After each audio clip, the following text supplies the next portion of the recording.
ਵਿਚਾਰ ਅੱਜ ਦੇ ਅੰਮ੍ਰਿਤਮਈ ਬਚਨਾਂ ਦਾ ਪਾਠ ਭਾਈ ਸਾਹਿਬ ਜੀ ਪਾਸੋਂ ਸਰਵਨ ਕੀਤਾ। ਪਵਿੱਤਰ ਬਾਣੀ ਦੀ ਵਿਚਾਰ ਦੇ ਨਾਲ ਸਾਂਝ ਪਾਉਣ ਵਾਸਤੇ ਜੋ ਸਮਾਂ ਪ੍ਰਾਪਤ ਹੋ ਰਿਹਾ ਹੈ, ਮਨ ਬਿਰਤੀਆਂ ਨੂੰ ਇਕਾਗਰ ਕਰਦੇ ਹੋਏ ਨਿਮਾਣੇ ਜੇ ਹੋ ਕੇ ਚਵਰ ਛਤਰ ਤਖਤ ਦੇ ਮਾਲਕ ਧੰਨ ਗੁਰੂ ਗ੍ਰੰਥ ਸਾਹਿਬ ਮਹਾਰਾਜ ਜੀ ਦੇ ਪਾਵਨ ਚਰਨਾਂ 'ਚ ਜੁੜਨ ਦਾ ਯਤਨ ਕਰੀਏ। ਸਤਿਗੁਰੂ ਜੀ ਅੱਜ ਦੇ ਅੰਮ੍ਰਿਤਮਈ ਬਚਨਾਂ ਦੇ ਰਾਹੀਂ ਜੋ ਸਾਨੂੰ ਮਨੁੱਖੀ ਦੁਨਿਆਵੀ ਜੀਵਾਂ ਨੂੰ ਸਮਝਾਉਣਾ ਚਾਹੁੰਦੇ ਹਨ, ਇੱਕ ਮਨ ਇੱਕ ਚਿੱਤ ਹੋ ਕੇ ਸਮਝਣ ਦਾ ਯਤਨ ਕਰੀਏ ਜੀ। ਵਾਹਿਗੁਰੂ ਸਾਹਿਬ ਜੀ। ਸ਼ਲੋਕ ਮਹਲਾ ਤੀਜਾ। ਹੁਕਮ ਨਾ ਜਾਣੈ ਬਹੁਤਾ ਰੋਵੈ, ਅੰਦਰ ਤੁਖਾ ਨੀਂਦ ਨਾ ਸੋਵੈ। ਜੇ ਧਨ ਖਸਮੈ ਚੱਲੈ ਰਜਾਈ, ਦਰ ਘਰ ਸ਼ੋਭਾ ਮਹਿਲ ਬੁਲਾਈ।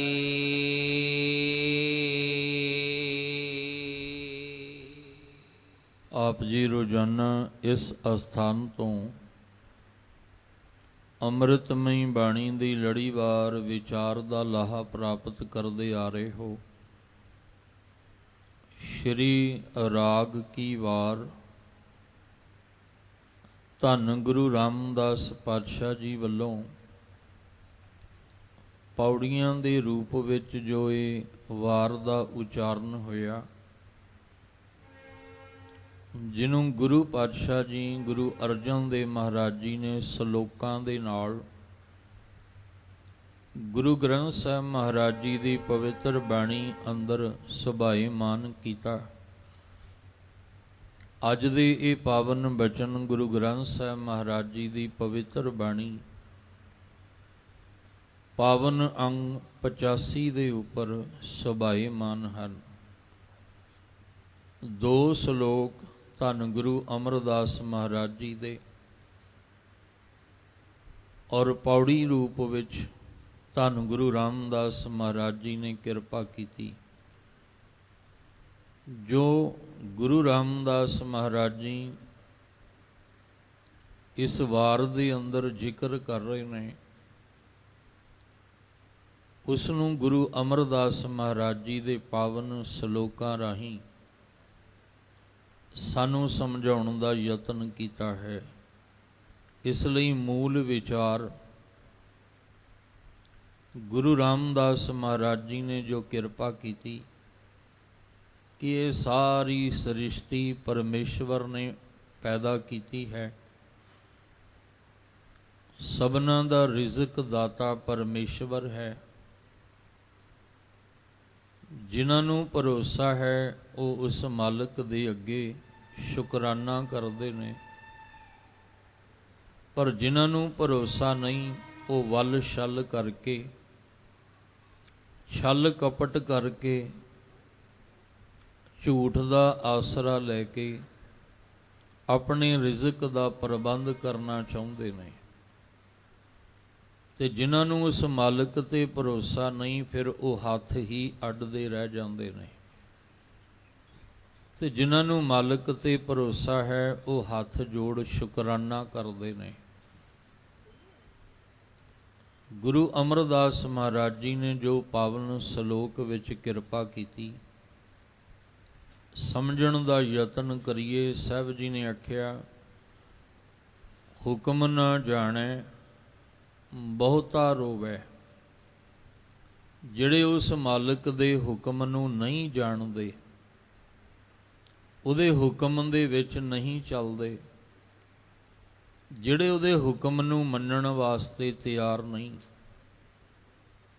ਜਾਂ ਉਹਦੇ ਹੁਕਮ ਨੂੰ ਸਮਝਣਾ ਹੀ ਨਹੀਂ ਚਾਹੁੰਦੇ, ਆਪਣੀ ਮਰਜ਼ੀ ਦੇ ਨਾਲ, ਆਪਣੇ ਤਰੀਕੇ ਦੇ ਨਾਲ ਜਿਉਣਾ ਚਾਹੁੰਦੇ ਨੇ, ਤਾਂ ਸਾਹਿਬ ਕਹਿੰਦੇ ਫਿਰ ਇਹਨਾਂ ਦੀ ਜ਼ਿੰਦਗੀ ਦੇ ਅੰਦਰ ਰੋਣ ਤੋਂ ਸਿਵਾ ਹੋਰ ਕੁਝ ਵੀ ਨਹੀਂ ਹੈ।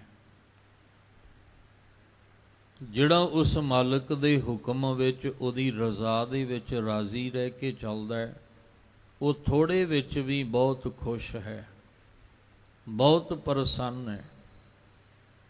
ਤੇ ਜਿਹੜਾ ਉਸ ਮਾਲਕ ਦੇ ਹੁਕਮ ਨੂੰ ਸਮਝਣਾ ਨਹੀਂ ਚਾਹੁੰਦਾ, ਹੁਕਮ ਤੋਂ ਬਾਹਰੀ ਹੋ ਕੇ ਚੱਲਣਾ ਚਾਹੁੰਦਾ ਹੈ, ਮਹਾਰਾਜ ਕਹਿੰਦੇ ਬਹੁਤਾ ਹੋ ਕੇ ਵੀ ਉਹ ਰੋਂਦਾ ਹੀ ਰਹਿੰਦਾ ਹੈ। ਕਿਉਂਕਿ ਇੱਕ ਦੇ ਅੰਦਰ ਸਬਰ ਹੈ, ਸੰਤੋਖ ਹੈ, ਜਿਹੜਾ ਉਹਦੇ ਹੁਕਮ ਵਿੱਚ, ਮਾਲਕ ਦੀ ਰਜ਼ਾ ਦੇ ਵਿੱਚ ਰਾਜ਼ੀ ਹੈ। ਪਰ ਜਿਹੜਾ ਉਹਦੇ ਹੁਕਮ ਦੇ ਵਿੱਚ ਨਹੀਂ, ਉਹਦੇ ਅੰਦਰ ਸਬਰ ਸੰਤੋਖ ਨਹੀਂ ਹੁੰਦਾ, ਉਹਦੇ ਅੰਦਰ ਤ੍ਰਿਸ਼ਨਾ ਹੁੰਦੀ ਹੈ।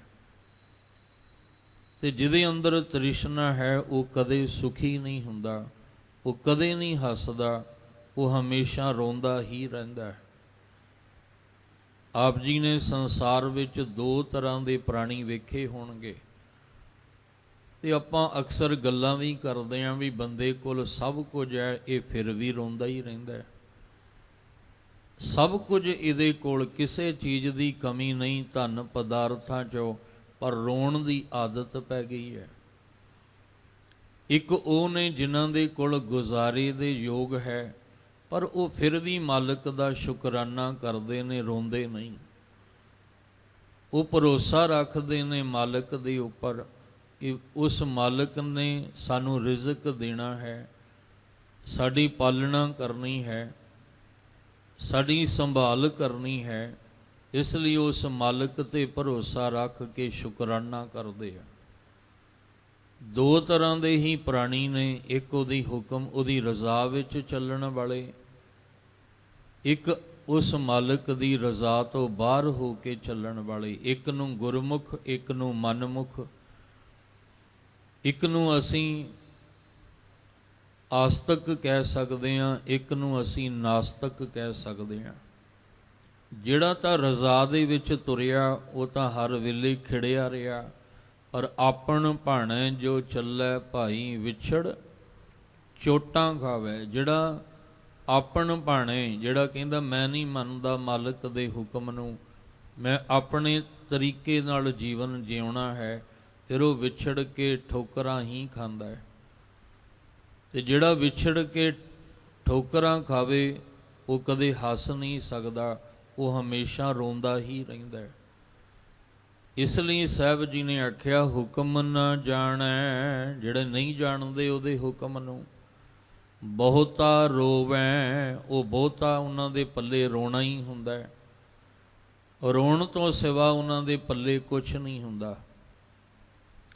ਜਿਹੜੀਆਂ ਦਾਤਾਂ ਮਾਲਕ ਨੇ ਦਿੱਤੀਆਂ ਨੇ ਉਹਦਾ ਸ਼ੁਕਰਾਨਾ ਨਹੀਂ ਹੁੰਦਾ, ਸਗੋਂ ਉਹਦੇ ਹੁਕਮ ਤੋਂ ਬਾਹਰ ਹੋ ਕੇ ਰੋਣਾ ਹੀ ਉਹਨਾਂ ਦੀ ਜ਼ਿੰਦਗੀ ਵਿੱਚ। ਅੰਦਰ ਧੋਖਾ ਨੀਂਦ ਨਾ ਸੋਵੈ, ਉਹਨਾਂ ਦੇ ਅੰਦਰ ਧੋਖਾ ਹੁੰਦਾ ਹੈ। ਭਾਵ ਜਿਹੜੇ ਵਿਕਾਰਾਂ ਦੇ ਵਸ ਪੈ ਕੇ ਮਾਲਕ ਦੇ ਹੁਕਮ ਨੂੰ ਨਹੀਂ ਜਾਣਨਾ ਚਾਹੁੰਦੇ, ਇੱਕ ਦਿਨ ਇਹ ਵਿਕਾਰ ਹੀ ਧੋਖਾ ਦੇ ਜਾਂਦੇ ਨੇ। ਤੇ ਜਿਹੜੇ ਉਹਦੀ ਰਜ਼ਾ ਦੇ ਵਿੱਚ ਤੁਰਦੇ ਨੇ, ਤਾਂ ਕੋ ਧੋਖਾ ਕਹਾਂ ਵਿਆਪੈ, ਜਾਂ ਕੋ ਓਟ ਤੁਹਾਰੀ, ਉਹਨਾਂ ਨੂੰ ਕਦੇ ਵੀ ਕਿਸੇ ਪ੍ਰਕਾਰ ਦਾ ਧੋਖਾ ਨਹੀਂ ਹੁੰਦਾ। ਤੇ ਦੂਸਰਾ ਅਰਥ ਧੋਖਾ ਦਾ ਅਰਥ ਹੈ ਚਿੰਤਾ, ਤੋਖਲਾ। ਕਹਿੰਦੇ ਨੇ ਜਿਹੜੇ ਉਹਦੇ ਹੁਕਮ ਵਿੱਚ ਨਹੀਂ, ਉਹਦੇ ਹੁਕਮ ਨੂੰ ਨਹੀਂ ਸਮਝਣਾ ਚਾਹੁੰਦੇ, ਉਹ ਬਹੁਤਾ ਰੋਂਦੇ ਨੇ। ਉਹਨਾਂ ਅੰਦਰ ਹਰ ਵੇਲੇ ਚਿੰਤਾ ਲੱਗੀ ਰਹਿੰਦੀ ਹੈ, ਫਿਕਰ ਲੱਗਿਆ ਰਹਿੰਦਾ ਹੈ। ਉਹ ਹਮੇਸ਼ਾ ਚਿੰਤਾ ਦੇ ਵਿੱਚ ਹੀ ਰਹਿੰਦੇ ਨੇ। ਤੇ ਜਿਨ੍ਹਾਂ ਨੂੰ ਚਿੰਤਾ ਹਰ ਵੇਲੇ ਸਤਾਉਂਦੀ ਹੈ, ਉਹਨਾਂ ਨੂੰ ਨੀਂਦ ਨਹੀਂ ਆਉਂਦੀ।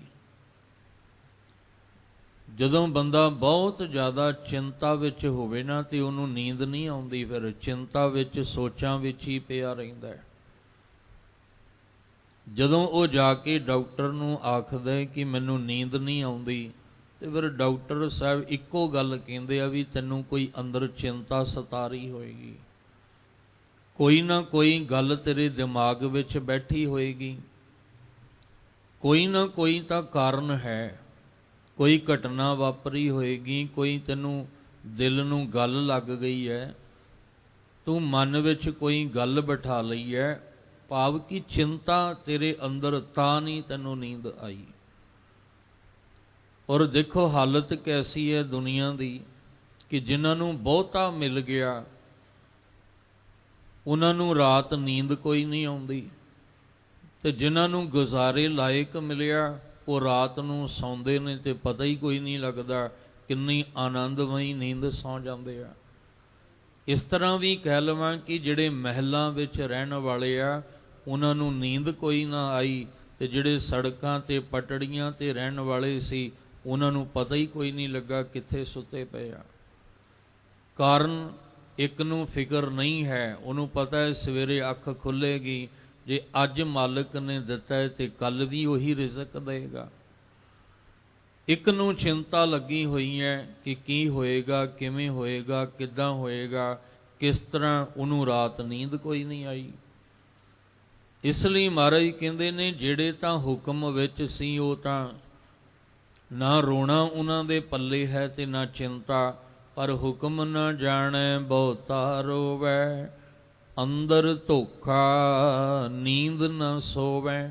ਉਹਨਾਂ ਨੂੰ ਨੀਂਦ ਨਹੀਂ ਆਉਂਦੀ ਔਰ ਉਹ ਸੌਂਦੇ ਵੀ ਨਹੀਂ, ਕਿਉਂਕਿ ਹਰ ਵੇਲੇ ਚਿੰਤਾ ਵਿੱਚ ਰਹਿੰਦੇ ਹਨ। ਜੇ ਧਨ ਖਸਮੈ ਚੱਲੈ ਰਜ਼ਾਈ, ਦਰ ਘਰ ਸ਼ੋਭਾ ਮਹਿਲ ਬੁਲਾਈ। ਜੇ ਧਨ, ਇੱਥੇ ਧਨ ਦਾ ਅਰਥ ਬਾਹਰੀ ਧਨ ਨਹੀਂ ਹੈ, ਇੱਥੇ ਧਨ ਦਾ ਅਰਥ ਹੈ ਜੀਵ ਇਸਤਰੀ। ਨੰਨਾ ਅੱਖਰ ਜਿਹੜਾ ਇਹ ਮੁਕਤਾ ਹੈ, ਧਨ ਜੀਵ ਇਸਤਰੀ, ਸਾਡੀ ਆਤਮਾ ਦੀ ਗੱਲ ਹੋ ਰਹੀ ਹੈ। ਕਹਿੰਦੇ ਜੇ ਇਹ ਜੀਵ ਇਸਤਰੀ ਖਸਮ ਦੇ ਰਜ਼ਾ ਦੇ ਵਿੱਚ ਰਾਜ਼ੀ ਹੋ ਕੇ ਚੱਲੇ, ਸਾਡੀ ਜੀਵ ਇਸਤਰੀ ਦਾ ਖਸਮ ਇੱਕੋ ਹੀ ਹੈ, ਪਰਮੇਸ਼ਵਰ।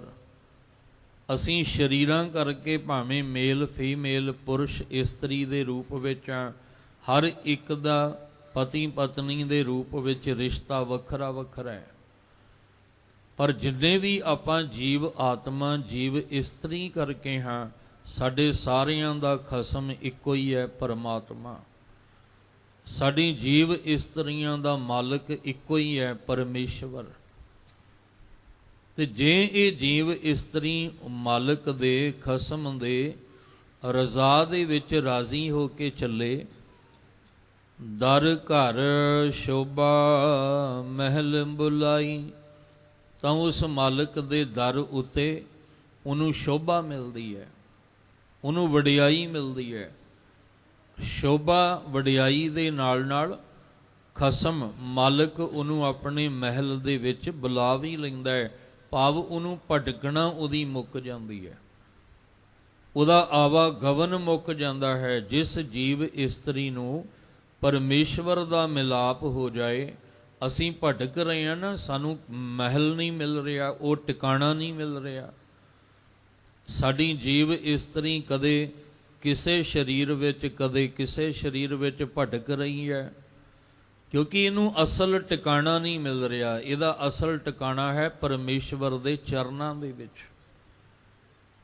ਇਹ ਵਿਛੜੀ ਹੋਈ ਜੀਵ ਇਸਤਰੀ ਭਟਕ ਰਹੀ ਹੈ। ਸਾਡੀ ਅਰਦਾਸ ਵੀ ਤੇ ਇਹੀ ਹੈ ਕਿ ਮਾਲਕ ਜੀ ਇਹ ਜਨਮਾਂ ਜਨਮਾਂ ਦਾ ਵਿਛੋੜਾ ਇਸ ਵਾਰ ਕਿਤੇ ਮੁੱਕ ਜਾਏ, ਸਾਨੂੰ ਮਹਿਲ, ਸਾਨੂੰ ਟਿਕਾਣਾ ਮਿਲ ਜਾਏ।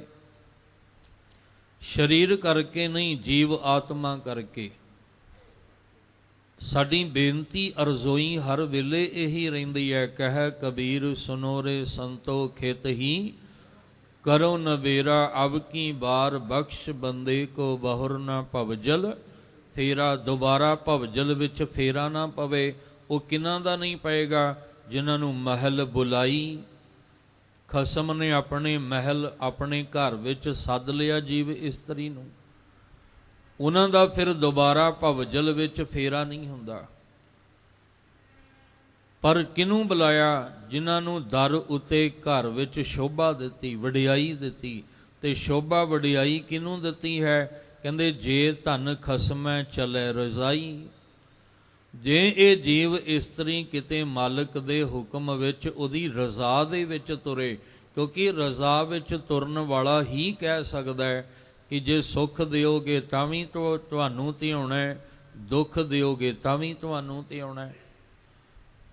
ਜੇ ਤੁਸੀਂ ਭੁੱਖਾ ਰੱਖ ਦਿਓਗੇ ਤਾਂ ਵੀ ਅਸੀਂ ਕਹਿਣਾ ਰੱਜੇ ਹੋਏ ਹਾਂ। ਭਾਵ ਤੁਹਾਡਾ ਦਰ ਨਹੀਂ ਛੱਡਣਾ, ਤੁਹਾਡੇ ਹੁਕਮ ਤੋਂ ਬਾਹਰ ਹੋ ਕੇ ਨਹੀਂ ਭਟਕਣਾ। ਫਿਰ ਉਹ ਮਾਲਕ ਉਹਨਾਂ ਨੂੰ ਆਪਣੇ ਦਰ ਉਤੋਂ ਵਡਿਆਈ, ਮਾਣ, ਸ਼ੋਭਾ ਦੇ ਕੇ ਉਹਨਾਂ ਨੂੰ ਆਪਣੇ ਘਰ ਵਿੱਚ ਬੁਲਾ ਲੈਂਦਾ ਹੈ। ਇਸੇ ਲਈ ਮਹਾਰਾਜ ਨੇ ਆਖਿਆ ਸੀ ਕਿ ਦੁਹਾਗਣ ਤਾਂ ਰਹਿ ਗਈ, ਸੁਹਾਗਣ ਜਿਹੜੀ ਸੀ ਉਹ ਮਾਲਕ ਦੇ ਘਰ ਪਹੁੰਚ ਗਈ। ਗੁਰਮੁਖ ਨੂੰ ਸੁਹਾਗਣ ਕਿਹਾ ਹੈ, ਮਨਮੁਖ ਨੂੰ ਦੁਹਾਗਣ ਕਿਹਾ ਹੈ। ਗੁਰਮੁਖ ਤਾਂ ਉਹਦੀ ਰਜ਼ਾ ਵਿੱਚ ਰਾਜ਼ੀ ਰਹਿ ਕੇ ਲਾਹਾ ਲੈ ਗਿਆ, ਪਰ ਮਨਮੁਖ ਨਹੀਂ ਉਹਦੀ ਰਜ਼ਾ ਵਿੱਚ ਰਾਜ਼ੀ ਹੋਇਆ, ਉਹ ਆਪਣਾ ਮੂਲ ਵੀ ਗਵਾ ਗਿਆ। ਉਹਨੂੰ ਮਾਲਕ ਦੇ ਘਰ ਵਿੱਚ ਥਾਂ ਮਿਲੀ ਨਹੀਂ, ਨਾ ਉਹਨੂੰ ਸ਼ੋਭਾ ਮਿਲੀ, ਨਾ ਉਹਨੂੰ ਥਾਂ ਮਿਲੀ। ਇਸ ਲਈ ਸਤਿਗੁਰੂ ਮਹਾਰਾਜ ਜੀ ਨੇ ਆਖਿਆ, ਗੁਰਮੁਖ ਲਾਹਾ ਲੈ ਗਏ, ਮਨਮੁਖ ਚੱਲੇ ਮੂਲ ਗਵਾਏ ਜੀਓ। ਇੱਥੇ ਗੁਰੂ ਅਮਰਦਾਸ ਮਹਾਰਾਜ ਜੀ ਕਹਿੰਦੇ ਜੇ ਹੁਕਮ ਨਹੀਂ ਜਾਣਿਆ ਤੇ ਰੋਣਾ ਹੀ ਪੱਲੇ ਰਵੇਗਾ, ਚਿੰਤਾ ਵਿੱਚ ਨੀਂਦ ਕੋਈ ਨਹੀਂ ਆਏਗੀ। ਹਾਂ, ਜੇ ਕੋਈ ਗੁਰਮੁਖ ਬਣ ਕੇ ਕੋਈ ਜੀਵ ਇਸਤਰੀ ਖਸਮ ਮਾਲਕ ਦੇ ਰਜ਼ਾ ਵਿੱਚ ਰਾਜ਼ੀ ਹੋ ਜਾਏ ਤਾਂ ਦਰ ਉੱਤੇ ਉਹਨੂੰ ਸ਼ੋਭਾ ਵੀ ਮਿਲਦੀ ਹੈ, ਔਰ ਘਰ ਦੇ ਵਿੱਚ ਉਹਨੂੰ ਥਾਂ ਟਿਕਾਣਾ ਵੀ ਮਿਲ ਜਾਂਦਾ ਹੈ। ਨਾਨਕ ਕਰਮੀ ਇਹ ਮਤ ਪਾਈ, ਗੁਰ ਪ੍ਰਸਾਦੀ ਸੱਚ ਸਮਾਈ। ਹੁਣ ਪੁੱਛਿਆ ਕਿ ਜਿਹੜੀ ਜੀਵ ਇਸਤਰੀ ਖਸਮੈ ਚਲੈ ਰਜ਼ਾਈ, ਖਸਮ ਦੇ ਰਜ਼ਾ ਦੇ ਵਿੱਚ, ਮਾਲਕ ਦੀ ਰਜ਼ਾ ਵਿੱਚ ਰਾਜ਼ੀ ਹੋ ਕੇ ਤੁਰ ਪਈ, ਦਰ ਘਰ ਸ਼ੋਭਾ ਮਹਿਲ ਬੁਲਾਈ ਵਾਲੀ ਬਖਸ਼ਿਸ਼ ਮਿਲ ਗਈ, ਇਹ ਕਿਵੇਂ ਹੋਇਆ? ਨਾਨਕ ਗੁਰੂ ਅਮਰਦਾਸ ਮਹਾਰਾਜ ਜੀ ਕਹਿੰਦੇ, ਕਰਮੀ ਇਹ ਮਤ ਪਾਈ, ਇਹ ਬਖਸ਼ਿਸ਼ ਨਾਲ ਇਹ ਮਤ ਮਿਲੀ ਹੈ। ਖਸਮ ਦੇ ਭਾਣੇ ਵਿੱਚ ਚੱਲਣਾ, ਉਹਦੀ ਰਜ਼ਾ ਵਿੱਚ ਚੱਲਣਾ, ਹਰ ਵੇਲੇ ਸ਼ੁਕਰਾਨਾ ਕਰਨਾ, ਥੋੜਾ ਹੋਵੇ ਬਹੁਤਾ ਹੋਵੇ, ਦੁੱਖ ਹੋਵੇ ਸੁੱਖ ਹੋਵੇ, ਮਾਲਕ ਦੇ ਸ਼ੁਕਰਾਨੇ ਵਿੱਚ ਸਮਾਂ ਬਿਤਾਉਣਾ। ਕਹਿੰਦੇ ਆਹ ਜਿਹੜੀ ਮਤ ਸੀ ਨਾ, ਇਹ ਕਰਮੀ ਨਾਲ ਮਿਲੀ ਹੈ। ਕਰਮੀ ਦਾ ਇੱਥੇ ਅਰਥ ਬਖਸ਼ਿਸ਼ ਹੈ। ਇਹ ਬਖਸ਼ਿਸ਼ ਦੇ ਨਾਲ ਇਹ ਮਤ ਜਦੋਂ ਪਾਈ ਆ ਨਾ, ਇਹ ਤਾਂ ਬਖਸ਼ਿਸ਼ ਮਿਲੀ ਆ, ਉਹਦੀ ਰਜ਼ਾ ਵਿੱਚ ਰਾਜ਼ੀ ਹੋ ਕੇ ਤੁਰਨਾ। ਹੁਣ ਫਿਰ ਸਵਾਲ ਖੜਾ ਹੋਇਆ ਵੀ ਇਹ ਮਤ ਪਾਈ, ਤੇ ਇਹ ਮਤ ਪਾਈ ਕਿੱਥੋਂ ਹੈ? ਇਹ ਮਤ ਕਿੱਥੋਂ ਆਈ ਹੈ? ਕਹਿੰਦੇ ਗੁਰ ਪ੍ਰਸਾਦੀ, ਗੁਰੂ ਦੀ ਕਿਰਪਾ ਦੁਆਰਾ। ਜਦੋਂ ਗੁਰੂ ਸਾਹਿਬ ਜੀ ਦੇ ਦਰ ਤੇ ਆ ਕੇ ਆਖਿਆ, ਤੂੰ ਸਮਰੱਥ ਵੱਡਾ, ਮੇਰੀ ਮਤ ਥੋੜੀ ਰਾਮ, ਮੇਰੀ ਮਤ ਥੋੜੀ ਹੈ, ਐਸੀ ਮਤ ਦੀਜੈ ਮੇਰੇ ਠਾਕੁਰ। ਹੇ ਮੇਰੇ ਮਾਲਕ ਜੀ, ਮੈਨੂੰ ਐਸੀ ਮਤ ਦਿਓ ਕਿ ਸਦਾ ਸਦਾ ਮੈਂ ਤੁਹਾਨੂੰ ਹੀ ਧਿਆਵਾਂ, ਭਾਵੇਂ ਦੁੱਖ ਸੁੱਖ ਖੁਸ਼ੀ ਗਮ ਜਿੱਦਾਂ ਦਾ ਮਰਜ਼ੀ ਸਮਾਂ ਹੋਵੇ, ਮੈਂ ਤੁਹਾਨੂੰ ਹੀ ਹਮੇਸ਼ਾ ਧਿਆਉਣਾ ਹੈ। ਤੇ ਜਦੋਂ ਮੈਂ ਐਸੀ ਮਤ ਗੁਰੂ ਦੀ ਕਿਰਪਾ ਨਾਲ ਪਾਈ ਤੇ ਬਖਸ਼ਿਸ਼ ਮਿਲ ਗਈ, ਬਖਸ਼ਿਸ਼ ਵਿੱਚ ਖਸਮੈ ਚੱਲੈ ਰਜ਼ਾਈ ਵਾਲੀ ਖੇਡ ਬਣ ਗਈ, ਫਿਰ ਸੱਚ ਸਮਾਈ, ਤਾਂ ਜਾ ਕੇ ਇਸ ਜੀਵ ਇਸਤਰੀ ਦਾ ਸੱਚ ਪਰਮੇਸ਼ਵਰ ਵਿੱਚ ਜਾ ਕੇ ਸਮਾਉਣਾ ਹੋਇਆ ਹੈ। ਇਹ ਗੁਰੂ ਦੀ ਕਿਰਪਾ ਤੋਂ ਬਿਨਾਂ ਗੱਲ ਨਹੀਂ ਬਣਨੀ। ਬਾਰ-ਬਾਰ ਰਿਪੀਟ ਕੀਤਾ ਗੁਰੂ ਗ੍ਰੰਥ ਸਾਹਿਬ ਜੀ ਦੀ ਬਾਣੀ ਵਿੱਚ, ਗੁਰ ਪ੍ਰਸਾਦ, ਗੁਰ ਪ੍ਰਸਾਦ, ਉਹਦਾ ਮਤਲਬ ਹੈ ਗੁਰੂ ਦੀ ਕਿਰਪਾ ਦੁਆਰਾ ਹੀ ਗੱਲ ਬਣਨੀ ਹੈ। ਗੁਰੂ ਸਾਹਿਬ ਨੇ ਤੁਹਾਨੂੰ ਉਹ ਜੀਵਨ ਦੇਣਾ ਜਿਹਦੇ ਨਾਲ ਤੁਸੀਂ ਮਾਲਕ ਦੀ ਰਜ਼ਾ ਵਿੱਚ ਰਾਜ਼ੀ ਹੋ ਕੇ ਤੁਰ ਸਕਦੇ ਹੋ। ਜੇ ਉਹਦਾ ਭਾਣਾ ਤੁਹਾਨੂੰ ਮਿੱਠਾ ਲੱਗੇ, ਉਹਦੇ ਲਈ ਤੁਹਾਨੂੰ ਗੁਰੂ ਦੀ ਕਿਰਪਾ ਚਾਹੀਦੀ ਹੈ। ਤੇ ਗੁਰੂ ਦੀ ਕਿਰਪਾ ਵਾਸਤੇ ਸਾਨੂੰ ਗੁਰੂ ਦੇ ਦਰ ਤੇ ਆਉਣਾ, ਕਿਉਂਕਿ ਜੇ ਕਿਰਪਾ ਲੈਣੀ ਹੈ ਤੇ ਫਿਰ ਆਉਣਾ ਤੇ ਪੈਣਾ ਹੈ। ਹੁਣ ਇਹ ਵੀ ਧਿਆਨ ਰੱਖਿਓ, ਜਿਸ ਗੁਰੂ ਦੇ ਦਰ ਤੇ ਅਸੀਂ ਕਿਰਪਾ ਲੈਣ ਵਾਸਤੇ ਆਉਣਾ, ਇੱਥੇ ਕੋਈ ਟਿਕਟ ਨਹੀਂ ਰੱਖੀ ਹੋਈ, ਇੱਥੇ ਕੋਈ ਵੱਖਰਾ ਵੱਖਰਾ ਰਾਹ ਨਹੀਂ ਬਣਾਇਆ ਕਿ ਜੇ ਤੁਸੀਂ ਛੋਟਾ ਨੋਟ ਲੈ ਕੇ ਆਏ ਹੋ ਤੇ ਆਹ ਰਸਤਿਓਂ, ਵੱਡਾ ਲੈ ਕੇ ਆਏ ਹੋ ਤੇ ਆਹ ਰਸਤਿਓਂ ਤਾਂ ਤੁਹਾਡੇ ਤੇ ਕਿਰਪਾ ਨਹੀਂ। ਇਹ ਦਰਵਾਜ਼ਾ ਹਰ ਇੱਕ ਵਾਸਤੇ ਖੁੱਲ੍ਹਾ ਹੈ, ਹਰ ਇੱਕ ਦੇ ਵਾਸਤੇ ਖੁੱਲ੍ਹਾ ਹੈ। ਇੱਥੇ ਭਾਵਨਾ ਵੇਖੀ ਜਾਂਦੀ ਹੈ, ਹੱਥ ਦੇ ਵਿੱਚ ਭੇਟਾ ਨਹੀਂ, ਮਨ ਅੰਦਰ ਭਾਵਨਾ ਵੇਖੀ ਜਾਂਦੀ ਹੈ ਵੀ ਕਿੰਨੇ ਭਰੋਸੇ ਨਾਲ ਆਇਆ। ਤੇ ਜਿਹੜੇ ਬਾਹਰ ਦੇ ਅਡੰਬਰ ਰਚ ਕੇ ਬੈਠੇ ਆ ਕਿਰਪਾ ਦੇਣ ਵਾਸਤੇ, ਉਹ ਅੰਦਰ ਦੀ ਭਾਵਨਾ ਨਹੀਂ, ਹੱਥ ਦੀ ਭੇਟਾ ਨੂੰ ਵੇਖਦੇ ਆ। ਪਰ ਜਿਨ੍ਹਾਂ ਨੂੰ ਨਹੀਂ ਸਮਝ, ਉਹ ਉਸ ਰਾਹ ਜਾਂਦੇ। ਭੀੜਾਂ ਲੱਗੀਆਂ ਪਈਆਂ ਲੋਕਾਂ ਦੀਆਂ ਕਿਰਪਾ ਲੈਣ ਵਾਸਤੇ, ਪਰ ਮਹਾਰਾਜ ਕਹਿੰਦੇ ਕਿਰਪਾ ਮਿਲਣੀ ਕਿਤੋਂ ਹੈ, ਲੈ ਕਿਤੋਂ ਰਹੇ ਹਾਂ ਅਸੀਂ। ਇਹ ਸੌਦਾ ਮਿਲਣਾ ਕਿਤੋਂ ਹੈ, ਸੌਦਾ ਲੈਣ ਜਾ ਕਿਤੇ ਰਹੇ ਹਾਂ ਅਸੀਂ। ਉਹ ਡੁਪਲੀਕੇਟ ਸੌਦਾ ਮਿਲ ਗਿਆ, ਫਿਰ ਖੁਵਾਰੀ ਪੱਲੇ ਪੈ ਜਾਣੀ ਹੈ, ਫਿਰ ਦੁੱਖ ਸਾਡਾ ਜੀਵਨ ਵਿੱਚ ਬਣਿਆ ਰਹਿਣਾ। ਇਸ ਲਈ ਅਸਲ ਨਾਲ ਜੁੜੀਏ, ਨਕਲ ਦੇ ਨਾਲ ਨਹੀਂ। ਪਰ ਬੰਦਾ ਨਕਲ ਨਾਲ ਜੁੜ ਕੇ ਖੁਸ਼ ਹੈ, ਕਿਉਂਕਿ ਸਾਡਾ ਜੀਵਨ ਹੀ ਬਨਾਵਟੀ ਬਣ ਕੇ ਰਹਿ ਗਿਆ। ਬਨਾਵਟੀ ਜੀਵਨ ਜੀ ਰਹੇ ਹਾਂ, ਸਭ ਕੁਝ ਬਨਾਵਟੀ ਹੀ ਚੰਗਾ ਲੱਗ ਰਿਹਾ ਹੈ। ਜੇ ਅਸਲ ਜ਼ਿੰਦਗੀ ਜੀਵੀਏ ਤੇ ਸਾਨੂੰ ਅਸਲ ਵੀ ਚੰਗਾ ਲੱਗੇ। ਇਸ ਲਈ ਗੁਰੂ ਸਾਹਿਬ ਮਹਾਰਾਜ ਨੇ ਆਖਿਆ ਵੀ ਆਹ ਜਿਹੜਾ ਧਨ ਜੀਵ ਇਸਤਰੀ ਖਸਮ ਮਾਲਕ ਦੀ ਰਜ਼ਾ ਵਿੱਚ ਰਾਜ਼ੀ ਹੋ ਕੇ ਚੱਲੀ, ਤੇ ਮਾਲਕ ਨੇ ਉਹਨੂੰ ਆਪਣੇ ਦਰ ਤੇ ਸ਼ੋਭਾ ਦੇ ਕੇ ਆਪਣੇ ਘਰ ਵਿੱਚ ਥਾਂ ਦੇ ਦਿੱਤੀ। ਇਹ ਮੱਤ ਮਿਲੀ ਬਖਸ਼ਿਸ਼ ਵਿੱਚ, ਤਾਂ ਗੱਲ ਬਣੀ। ਮੱਤ ਕਿਵੇਂ ਮਿਲੀ? ਗੁਰ ਪ੍ਰਸਾਦੀ, ਗੁਰੂ ਦੀ ਕਿਰਪਾ ਨਾਲ। ਤੇ ਜਦੋਂ ਗੁਰੂ ਦੀ ਕਿਰਪਾ ਨਾਲ ਇਹ ਮੱਤ ਮਿਲੀ, ਸੱਚ ਸਮਾਈ, ਤਾਂ ਫਿਰ ਸੱਚ ਵਿੱਚ ਸਮਾਉਣਾ ਹੋਇਆ ਹੈ। ਮਹੱਲਾ ਤੀਜਾ। ਮਨ ਮੁਖ ਨਾਮ ਵਿਹੂਣਿਆ, ਰੰਗ ਕੁਸੁੰਬਾ ਦੇਖ ਨਾ ਭੁੱਲ। ਇਸ ਕਾ ਰੰਗ ਦਿਨ ਥੋੜਿਆ, ਸ਼ੋਸ਼ਾ ਇਸ ਦਾ ਮੁੱਲ।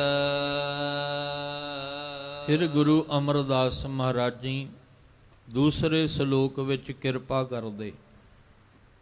ਪਹਿਲੇ ਸ਼ਲੋਕ ਨੂੰ ਇੱਕ ਵਾਰ ਫਿਰ ਸਮਝ ਲਈਏ।